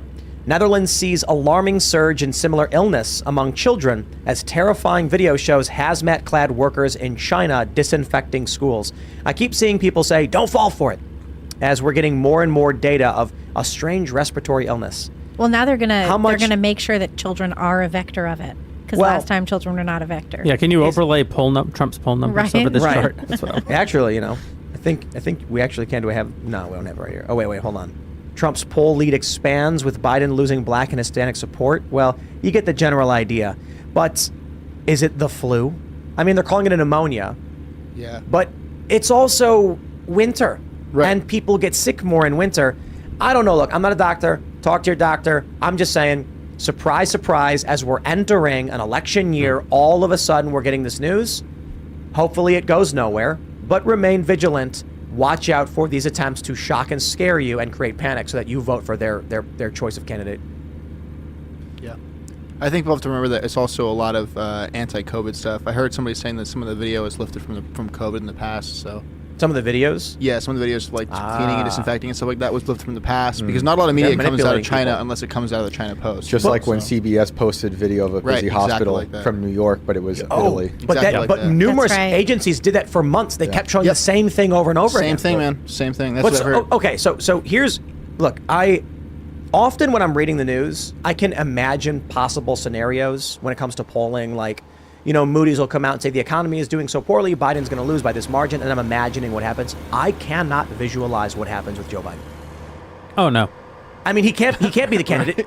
They've got to get rid of him. But what do they do? Do they act like he's going to be the nominee and then abruptly at the convention just announce Gavin Newsom? Well, also we have right now the likely nominee from both parties are beyond the average life expectancy of an American man. I know. It's just an honest observation that you cannot know what's going to happen. I mean, it's always true that you can't know it, but especially now you can't know what's going to happen in this election. Okay, to be fair, Trump is almost at the life expectancy, which is, I believe, 79. Yeah. And Biden is It is over. dropping, though, the life expectancy for American men. Yep. I'm not saying that means a whole lot when he's a year and a half away from the average life expectancy, but I can't picture Biden getting. to oh the wait, White no, House I'm again. sorry. No, Jeremy was correct. It went down. So the Yeah, latest, it's like 73, I think. isn't so it? the last time we checked, it was actually 78, 79. And the latest numbers are now 77.28. So, in fact, you are correct, sir. Trump is 77. I can't imagine Biden in the White House at all. I still can't. But I wonder if it's going to be him bowing out and they're going to play like this valiant way of him leaving. Like, oh, it was a noble thing to do. He stepped down. We're going to get, or does Newsom in. something Or bad? does It's something got to be a tragic heart happen. attack. Or do they play the tragedy card, which is Right. what a lot of people in government love to do. So It's got They to do it a likely. lot. It's got to be a heart attack or something. yeah, I don't know. Or they just prop him up and keep it going. McConnell's still there. I mean, he is old. Yeah, but he It's- can't it's win. Not, No, but he's still there. I mean, you'd think someone would be like, we got to get you Wait, you're out saying of Joe this. Biden can't win? Joe Biden can't win. No, I don't think that's true. You think he can I win? think he Oh, can yeah. win. Yeah. Okay, let me say I this. think he can As win, of too. right now, all data indicates Biden will not win. Yep. There's a lot of reasons why he can win. I'm just saying, I think that it has been, thus far, it has been a great asset, not a liability, that Joe Biden is nearly dead. He defeated Trump in 2020 by being a corpse. Like that was actually the best recommendation that you could make for him. Totally. yeah, well, that's Yeah. what, was it Atlantic? Or who wrote that? I don't know. Stay alive, Joe Biden. All we need is your corporeal form. Yes. Dude, yeah. That's one of my favorite Shane Gillis jokes. He says, like, that's what Trump does. He gets inside people's minds, but you can't get into Joe's head. Joe's not even there, man. Good luck with that. That's Yeah. Well, so what's the realistic scenario? You think Biden runs in whatever corpse-like fashion, which means not doing anything, but then people vote for him? Well, one thing you last have to time. know about Democrats historically in elections is none of their internal rules actually matter. Yeah. So, just as an example, if you're a Democrat and you die after an election is ostensibly underway, they just let people vote for you, And then put your wife in. and then they put your wife in. There's nothing legal about that. There's nothing no per the bylaws. That they happened. just do it. They put your was that wife was that in in? Pennsylvania? Yeah. Was that in Pennsylvania? Yeah. Where was that? We did cover this. Yeah, there was a politician was running. He died just before election day. They said whatever, and then his wife was appointed to fill the role. Familiar. Yeah, something like that. I think it was like a senator or something like that. How do they just pass that? How do they just say that's okay? Well, Like, because who's- because when It's party rules. a governors appoint the senator if there's a vacancy. Yep. So like when Obama got elected, and Illinois had an open seat, Blagojevich famously said, "I'm not giving this thing away for free," or whatever the quote was. Right. He went to jail for it. pardoned by Trump, right? Well, oh yeah, that's right. That's right. Wow. Illinois is one This heck is of a a this is a thing that keeps happening. But And why the wife? Like, why would they just default to the wife and not? I think some- they were hoping there's a for lot that for of Fetterman. widows who succeed their husbands in Congress. That happens a lot. Oh yeah. That's weird. And there's articles about this going back to 2014. This is Lady Ballers too. But so I understand this, but what's President Dr. Yes. Jill Biden. Right. President the, what's Joe Biden. what's Oh the my scenario goodness. then? This is my point. I can understand what you're saying. The rules don't matter. But so what is the realistic scenario that we witness in 2024? Are we as political junkies going to be watching, like figuratively, it's a debate stage with an empty space and Trump yelling at the wind? AI Biden. Yeah. No, but I mean, in the news, we're going to have Trump. Is there just going to be nothing about the Democrats at all? Yeah, they could run everything the way Biden ran his campaign. That's Just hide in essentially the how basement. that's essentially was their strategy in Yeah. 2020. stayed in the basement. Be the quiet. entire time. Stay in the basement. Yeah, and he then just write stayed down terrible there with his things. weird studio. They manipulate the reality through corporate press. A lot of people buy into it, and that's that. If that's the case, if you compare the political polling average today to 2020, it is completely inverted, and Trump is on a path towards major victory. I think this time is different though because he's shown what he does as the president. He's shown like his hand. He doesn't have like we don't know what he's going to be like we really did. If you look back into his political history, you knew what he was going to be like. But the average person didn't know what Joe Biden was going to be like as president. I think he's already shown Perhaps. what he's like. The NBC poll that we cited recently, just a moment ago, shows that if the Democrats have any other candidate, Trump loses. Yeah. It's one poll. Don't know if it's true, but Mm-hmm. they say if it's Trump v. Biden, Biden loses. If it's Trump versus any Democratic candidate, Trump loses. People love Newsom.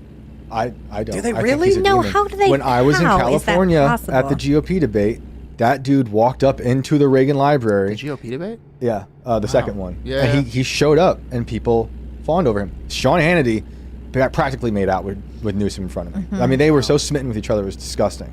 And I talked to a lot of conservative women who find Newsom charming. Yeah. They know he's depraved, nasty and gross. but there's something He's about like a him. Ted Bundy, He's man. like this poster boy for politics of days old, where he's got the hair and all this stuff. They find something charming. I don't think they'd vote for him. It's like a lizard man.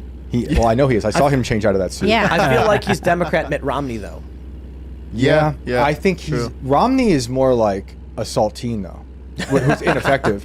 Newsom has a past of he's a actual ritz. depravity Yeah. and a liar, Oh, I like a see. big-time liar. I don't see how Newsom doesn't become president. The guy, Terrifying. just think about his career path: destroy San Francisco, become governor, destroy California. What's Yeah. next? President. Right. He steps into the And wasteland then of America. destroy Middle East and South America and the Korean Peninsula, and then become Supreme Chancellor, There you go. Yeah. something like that. He's got the look. But what would you say? Romney's a saltine, Yeah, I think so so. like dry and unpalatable. There's just nothing about, like, what has he done that's, I don't know about him as well as I know Newsom, but he seems like he hasn't been as effective in positive or negative ways. Well, as- we got was it Newsom v. DeSantis on Oh, Thursday? yeah. Yeah. When Romney was in Massachusetts for a while, right? Was that where he was? Yeah. So was I the don't know. governor. I don't know how people thought of him back then. And people liked him for was a while. governor. But to me, he looks like he's just like Obama in many ways. Yeah. You know? Newsom? The way he talked, no. Romney. Romney. The way Romney talks now is basically he's like Obama. Yeah, you know, in a way. they're into war. They're part of the Uniparty. And I'm tired of that. And Newsom is the king of all that crap. They all look up to Newsom. Yeah, I can imagine the Democratic convention happens, and they just say all the superdelegates have teamed up to vote for Newsom. Your votes don't matter. He apologized for his COVID ways. That's Oh. enough for them. I don't think they'd even bring that up. Because he already apologized. They wouldn't even blow right by it. Just, I mean, Who else okay. would they pick on the left? Do you think Newsom is running 2024? You think he's going to be the guy? I mean, we all think he's secretly. Well, running. no one will run against Biden. It all comes down to what happens with Biden. Yeah. But if Biden is not running, which I think, to be clear, Biden is currently running to be president, so something Yeah. has to change. Right. Then yeah, I think Newsom's probably the go-to guy. I think they flirted with the idea of it being Buttigieg for a while. That's just not going to happen. Oh, gosh, no. He's terrible. He's terrible. And he took all that time off. He's just a waste. I mean, when I was in East Palestine after the train exploded, the way he handled that whole situation, those people were furious. I mean, furious. Yeah. And that's how a lot of America felt watching him visit, I'm putting in quotes, East Palestine. It was atrocious. But I don't know. A lot of people can agree how terrible Newsom was in California, but there's a lot of people who still love him, you know? Yep. So I could see him, but like Jeremy's right. He's not going to go against. But right, Biden. so is Biden? How's Biden going to be out?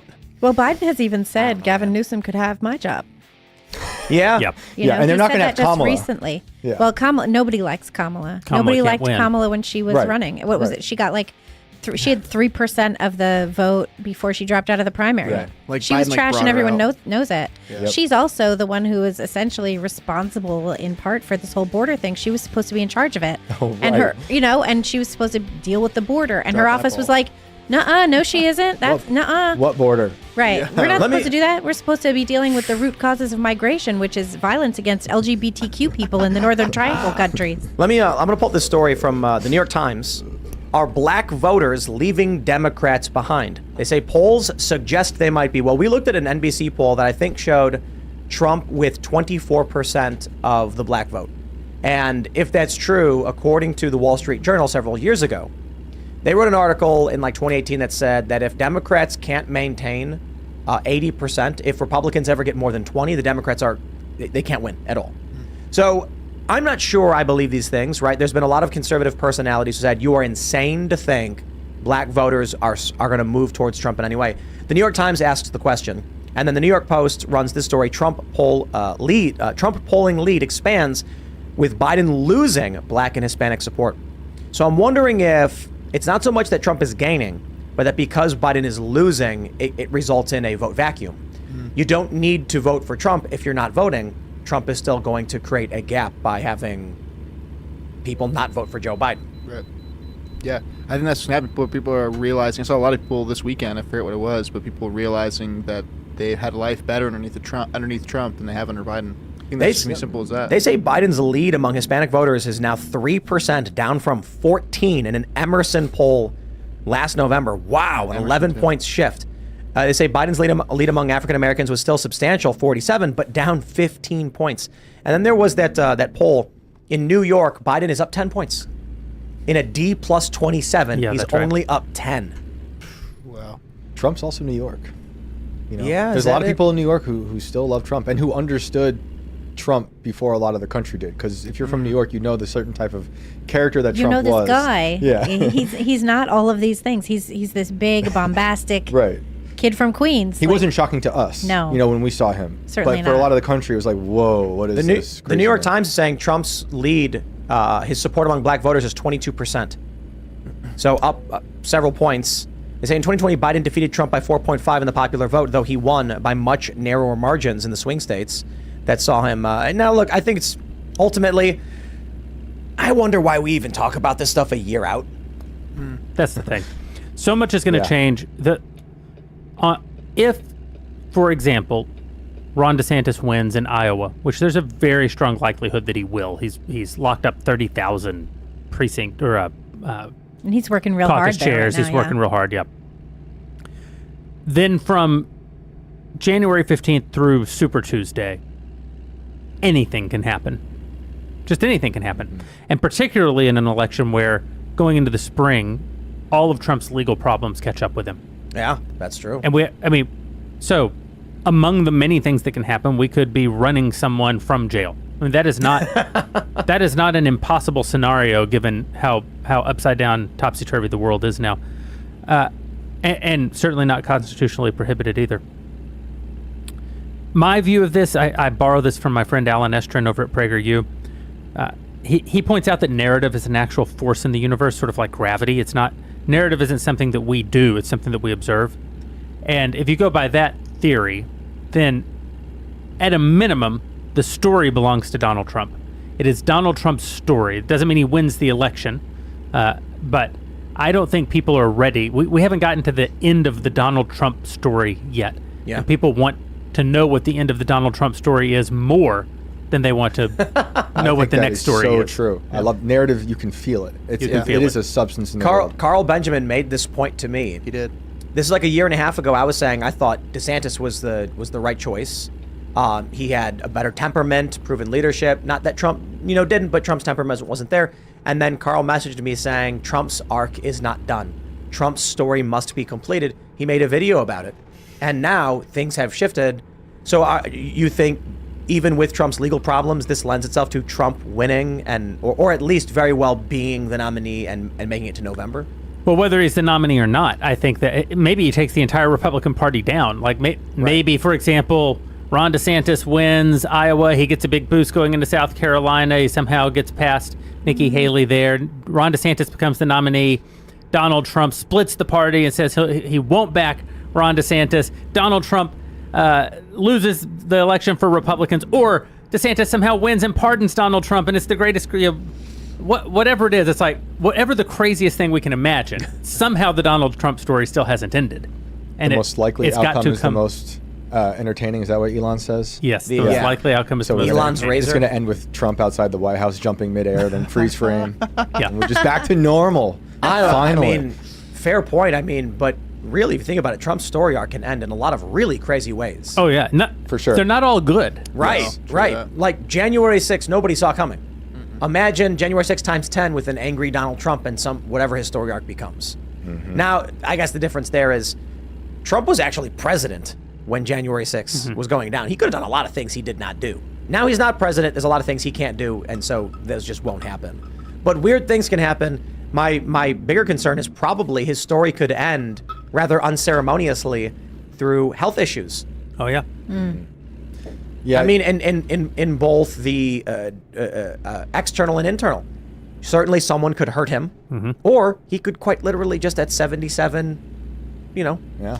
be shuffled loose the mortal coil. What I'm worried about is like we've been witnessing absurdity like exponentially grow every year Yep. over the past few years. What is next year's October surprise going to be? It's going to be so my terrifying and absurd. I'm also, they've been dropping these hints lately about the internet apocalypse, because solar flares. Right. Right. Is that Yeah. going to happen? Like, are we not going to be able to talk and communicate anymore? I keep wondering about that, and I'm like, we really should have kept up with the United States Postal Service. I want to entertain that possibility because just imagine this scenario.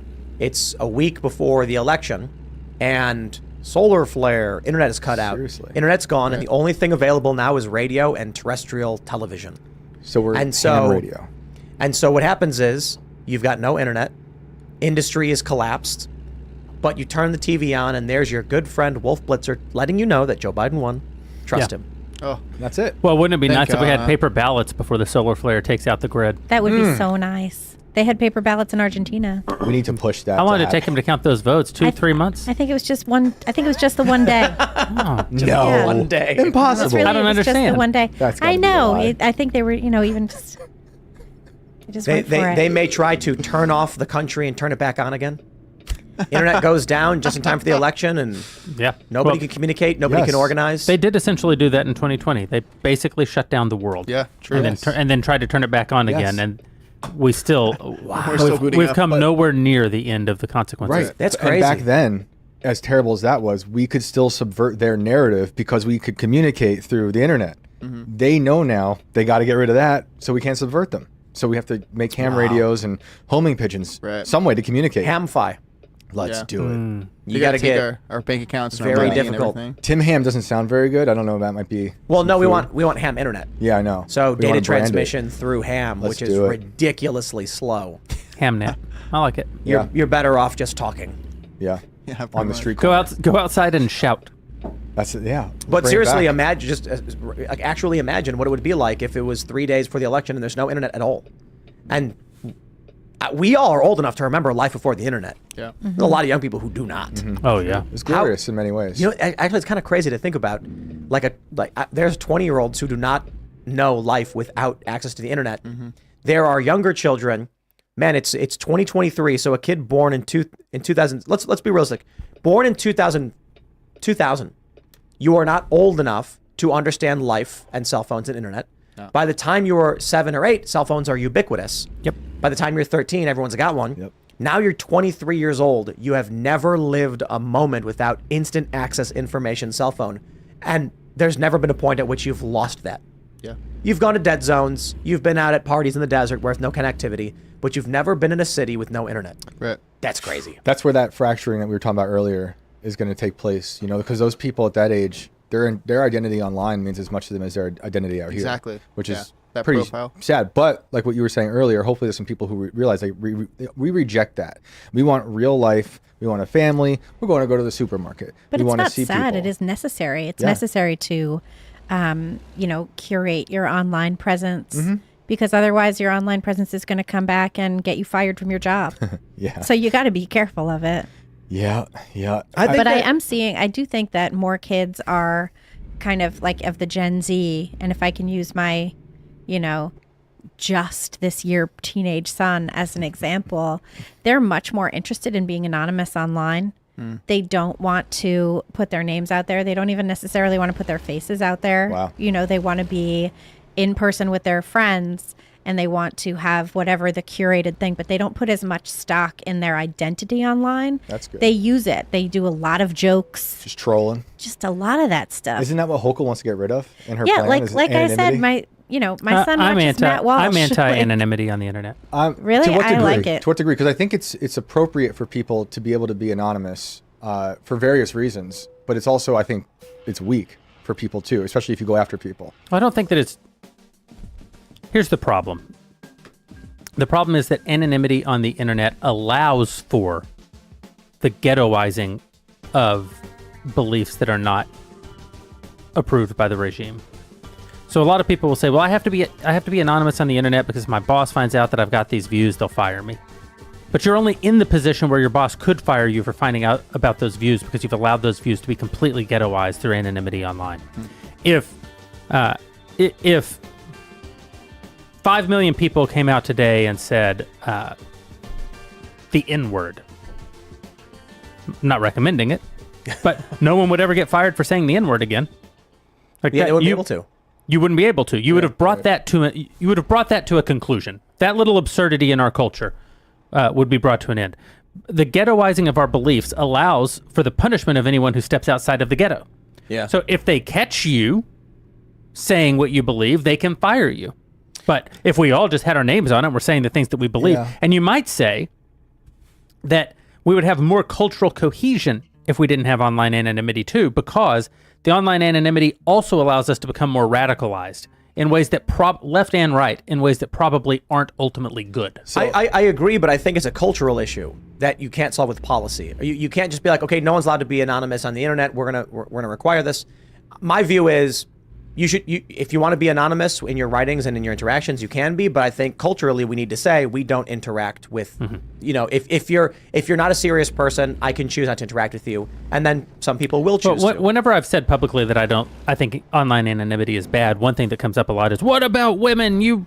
Violence against women will increase because men will follow them home and be able to get their home address and all of this. But again, I think that that's a kind of ghetto mentality. The truth is that most of the horrible things that are said to women online aren't said by people who put their names on their accounts. I think just outside of that, though, I'm more worried about people wanting to express themselves in any way. Jobs be damned, it's just like, I want people to say whatever they want, however they want, and express themselves that way. I personally prefer a real face and a real name, and that's what I'll always do. But I also understand there's a lot of people, not just because they're jobs, maybe it's family, and I understand, I personally think that's weak of them. But it's what they have to do, and I agree with Tim. If we can change the idea of it without policy, I'm okay. That's well, sure. right. I mean, there are a lot of problems with trying to change it at a policy level. Yeah. For example, the First Amendment. I don't think that it is impossible to make a First Amendment compliant argument for why online anonymity isn't to create policy that curtails some amount of online anonymity. And people will say, the founding fathers all wrote under pseudonyms, and yeah, writing under pseudonyms is very important. But I don't know that saying to a woman, I want to rape you and murder you in her DMs is exactly the same as like the Federalist Papers. Like there is a distinction in how online anonymity works compared to publishing but anonymity. But not all online anonymity is the violent type. I've got like death threats from anonymous people occasionally, and it's terrible. But there's people who are using it for various reasons. But this we're talking specifically about social media networks. So you can still publish an article online through a publication anonymously, and they can choose to share it online through their accounts. Oh yeah, I'm all for that. And additionally, I want to point out too, whatever it is, we do need there to be, in most cases, some kind of identification. Why? If Twitter chooses to allow pornography, they should also have to screen for minors. It is unacceptable, in my opinion, that YouTube's answer is, we'll leave the video up. It's the parents' issue, I guess, and some things will flag as 18 and up only, and then you have to log in, and that's it. So a 13-year-old kid makes a fake account, says they're 18, and then they can watch the graphic material again. If a kid walked into an adult bookstore and the guy let him in, that guy would be arrested, charged, the business would be shut down. It's illegal to let children. I do not accept that X allows adult material and children at the same time. That is an absurdity to me. Yeah. How is that reality? How did we as a society just decide one day that we no longer care to bar children from adult bookstores? Hold on. When did it become that you can forget going to Pornhub?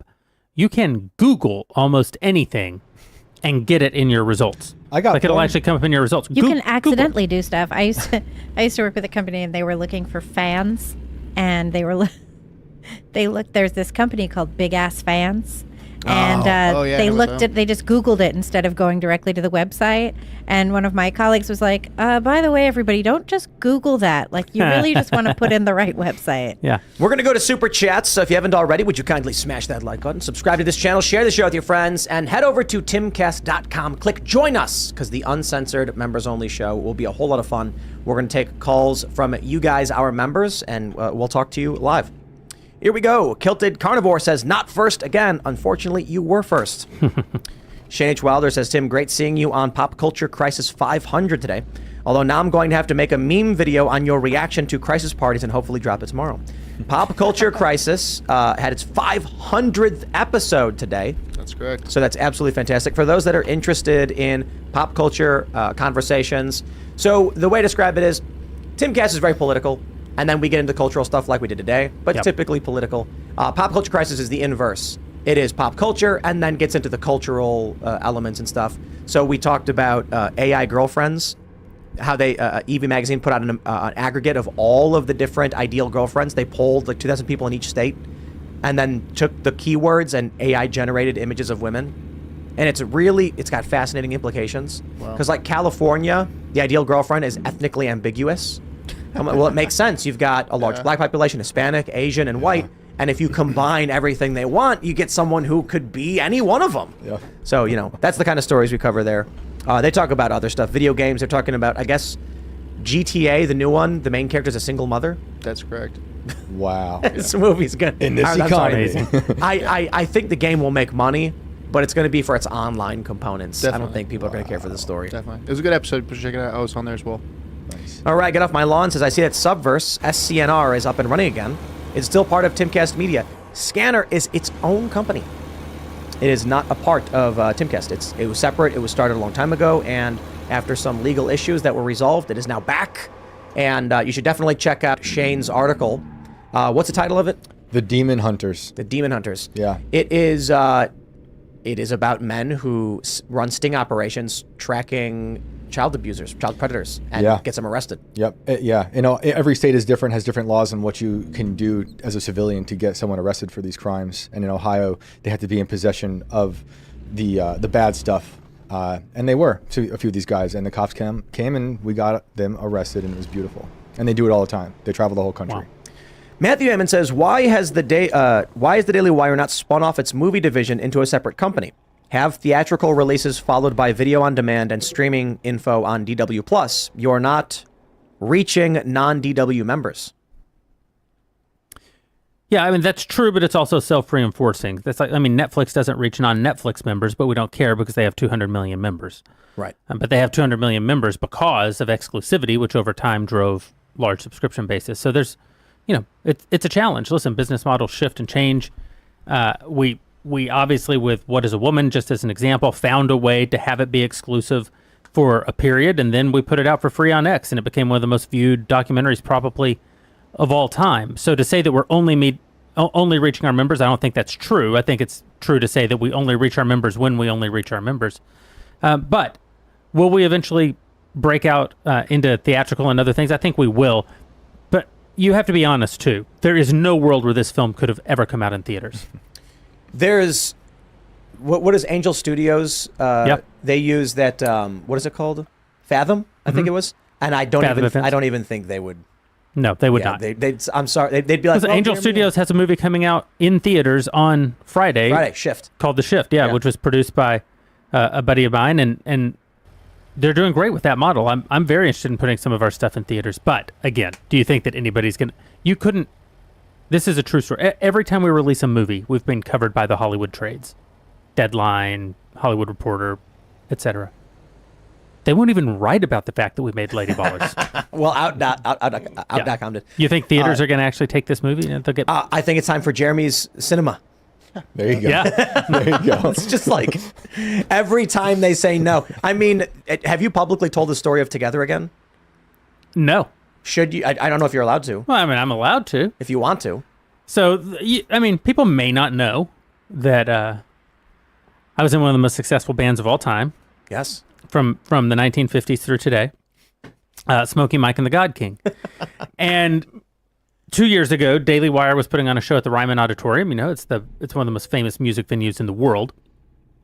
And so it seemed to me that if we were going to do a show there, we should perform a song. You can't just get up there and talk politics at the Ryman. You got to sing.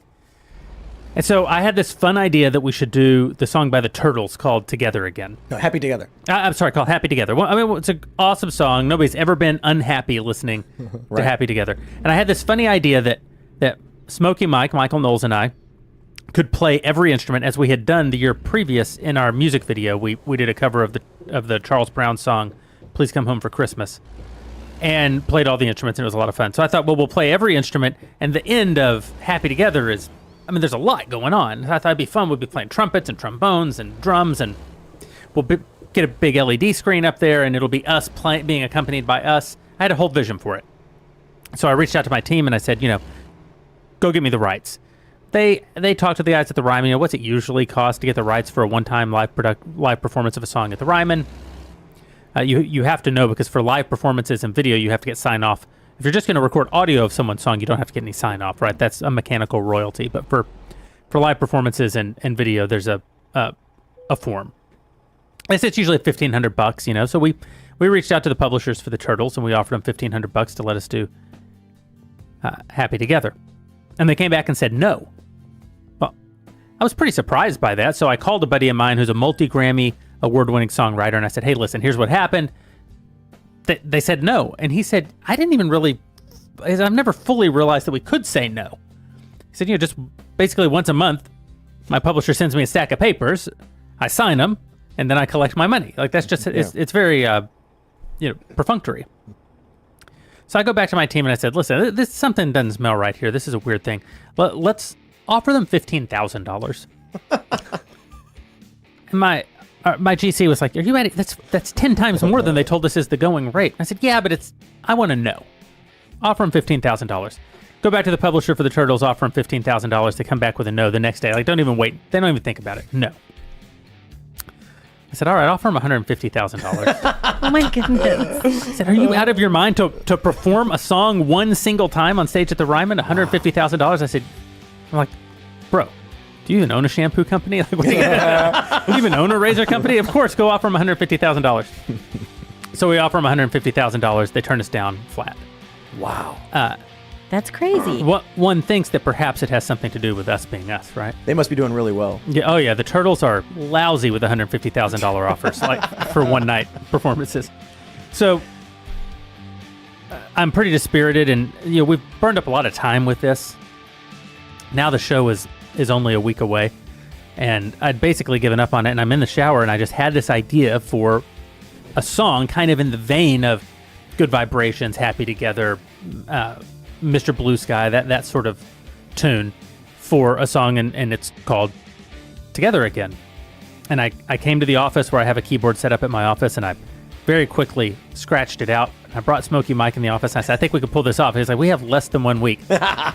And we did it. We spent the $150,000 not on licensing Happy Together, but on creating this video at the last minute. I mean, people were literally up around the clock producing this video. We were sound checking on stage at the Ryman, and we didn't have the finished video yet. Wow. 4 hours before the show. Then the show gets there.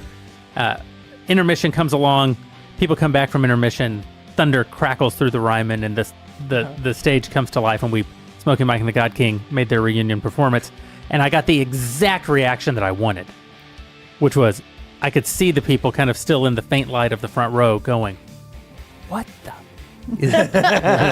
Are they kidding? Is this real? Is this serious? Which to me is always the funniest joke. Yes. As I say in my razor commercial, just because it's a joke doesn't mean it isn't real. Right? Yes. That's kind of my approach to I was at that things. show. It was a good Were you show. really? Yeah. Ah. Yeah. I was there. Oh, wow. You had to see it live. Yeah. Oh, I that's sure did. amazing. That was It cool. actually is a really good song. Somebody should cover it one of these days. I Yeah. think it's got That would be potential. cool. Well, so we should probably announce it too because it's 2 weeks out. But I'll keep it relatively vague. Carter and I, mostly Carter Banks, did all the production. We have a modern cover of Smokey Mike and the God King Together Again. And my basic idea was not too dissimilar to the experience you had with them telling you no, despite you offering lots of money. The stranglehold the woke institutions have on these industries, I'm like, we need a double FU. I want to do this thing. So that'll be in a couple weeks, but we'll have more information later. We wrapped the music video on it. We're basically making fun of modern pop. We made a modern synth pop version. Oh, that's When it comes awesome. out, I ask everyone listening to please tag Anthony Fantano in that video. My least favorite person in music criticism. Yeah. But I'll work on that. So this will be fun. But we'll read some more super chats. I want to try to grab a good one. Let's see. A lot of people talking about me being on Pop Culture Crisis. That's fantastic. Villainous V says, Tim, the woke lefties in Disney are more like those kids who have a PS4 but then get a PS5 and tell their parents, oh yeah, why don't I just give the PS4 to their friends while the parents get screwed? What does that mean? I didn't track it. Yeah, me Didn't neither. track it. All right, the Dude Abide says, here in Illinois, they tried asking surrounding towns throughout the state to take the migrants in an effort to clean up Chicago. Assuming they're building large migrant camps must mean they weren't successful. Illinois is tired of Chicago. Oh, yeah.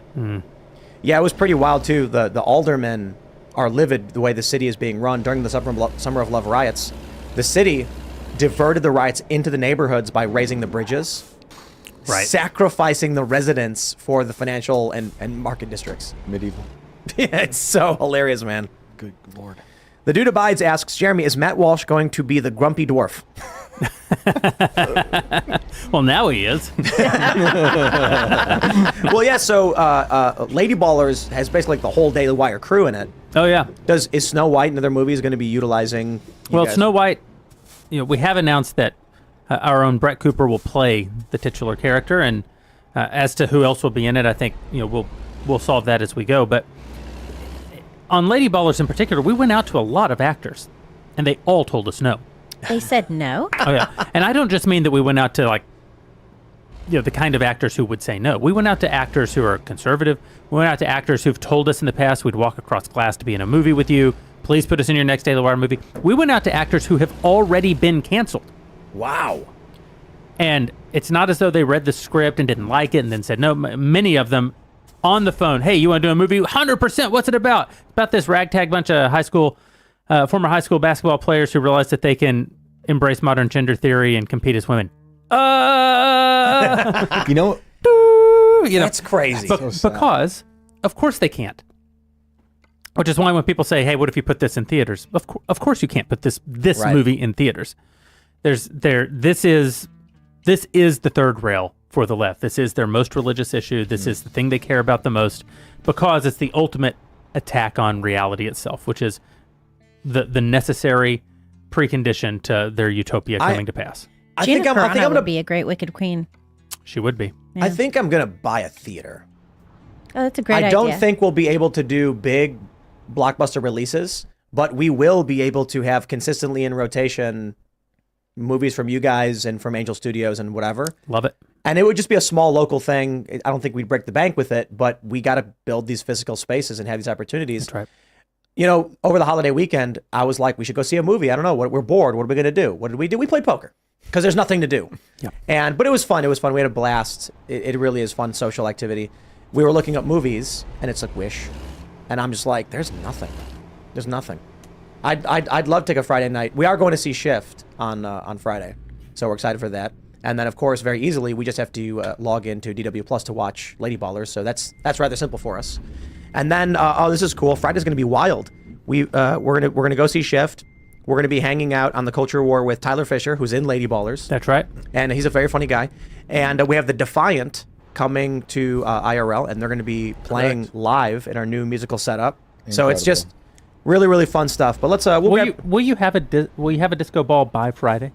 No, but we could. You really ought to work on that, Tim. Yeah, disco ball. Easily. We have a crazy plan. I guess it's cool if you don't. The new facility that we're building is going to be the most ridiculous thing ever. It's gonna be sick. I have no idea what I'm doing. I'm spending millions of dollars. This is insane.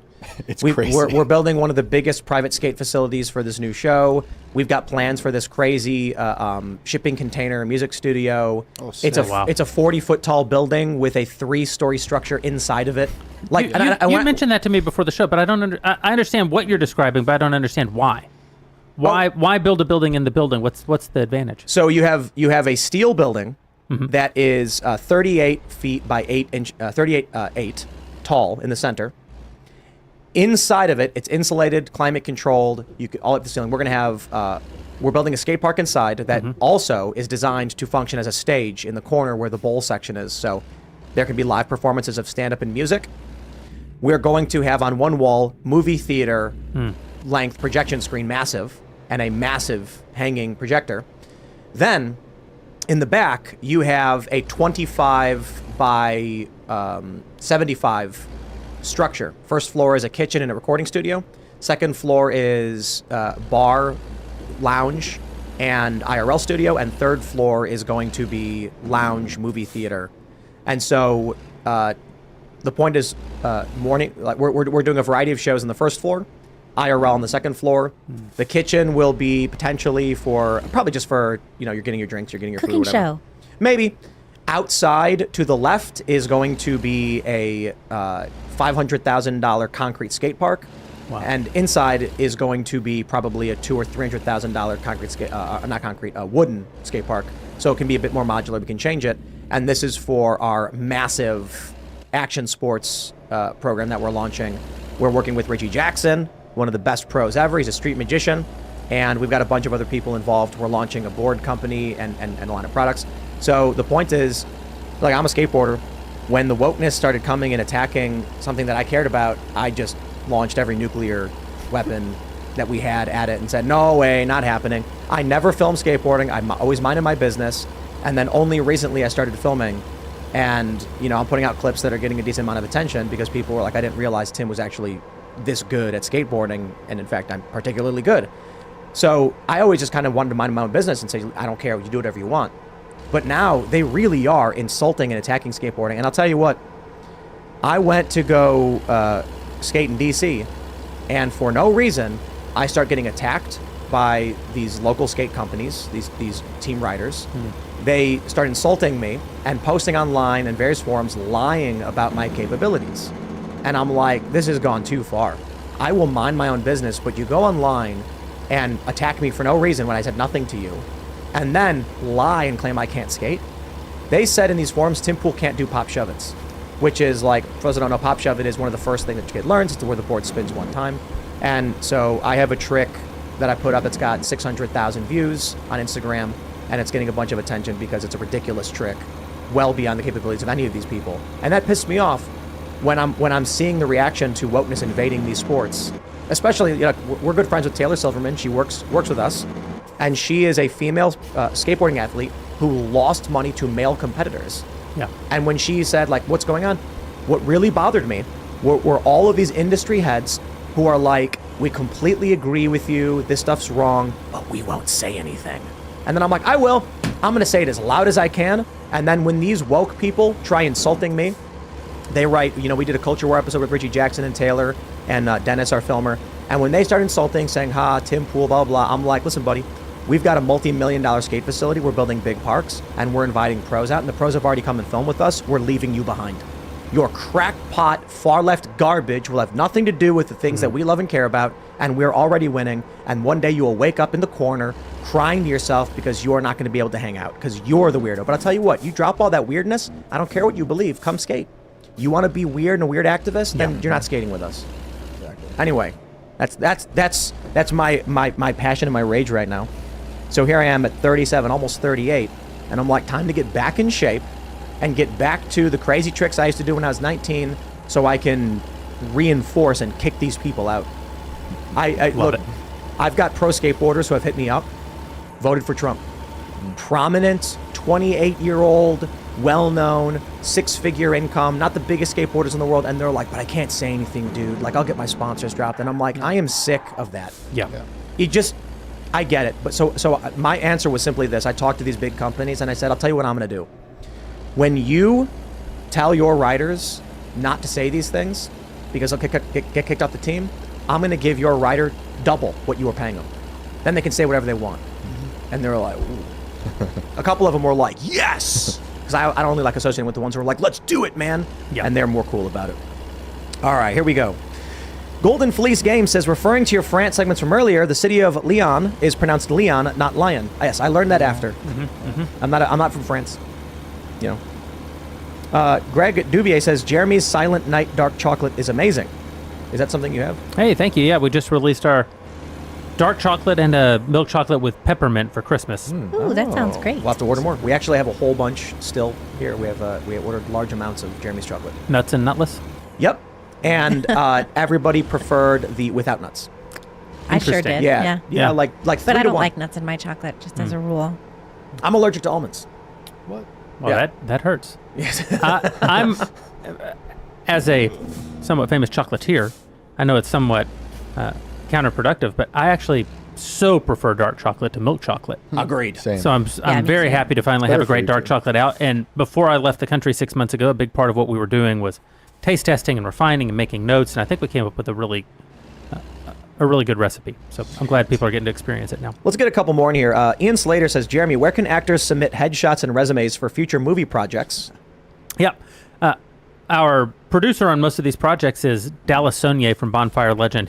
He's been working with us since we first got into doing features, and he's very accessible. If you reach out to Dallas online, you'll almost certainly get a response from him. He's on Twitter as Bonfire Legend, on Instagram as Bonfire Legend. That is always the best place. Daily Wire proper is a hard place to submit for all kinds of reasons. There's a lot of legal restrictions. I can't even open emails anymore. Right. Because you put yourself in positions of high liability. But Dallas is a great a great first try. And we're always looking for new talent. Yeah, I was saying it would be great to see Ian get involved in some projects, but as long as his character is going to be a Christian conservative suit wearing button down type, he can't be it has to be that. Yeah. I would like to see that. Yes. Let's see. We'll grab one more. Paul Tascalos says, Jeremy, I own a private jet charter company called Vault Aviation. I'll happily sell you the company so you can rebrand it the Daily Flyer. No better way to troll the climate cult than getting into carbon creation culture. I mean, that's a pretty great idea. I love it. Who doesn't want Jeremy's Airlines?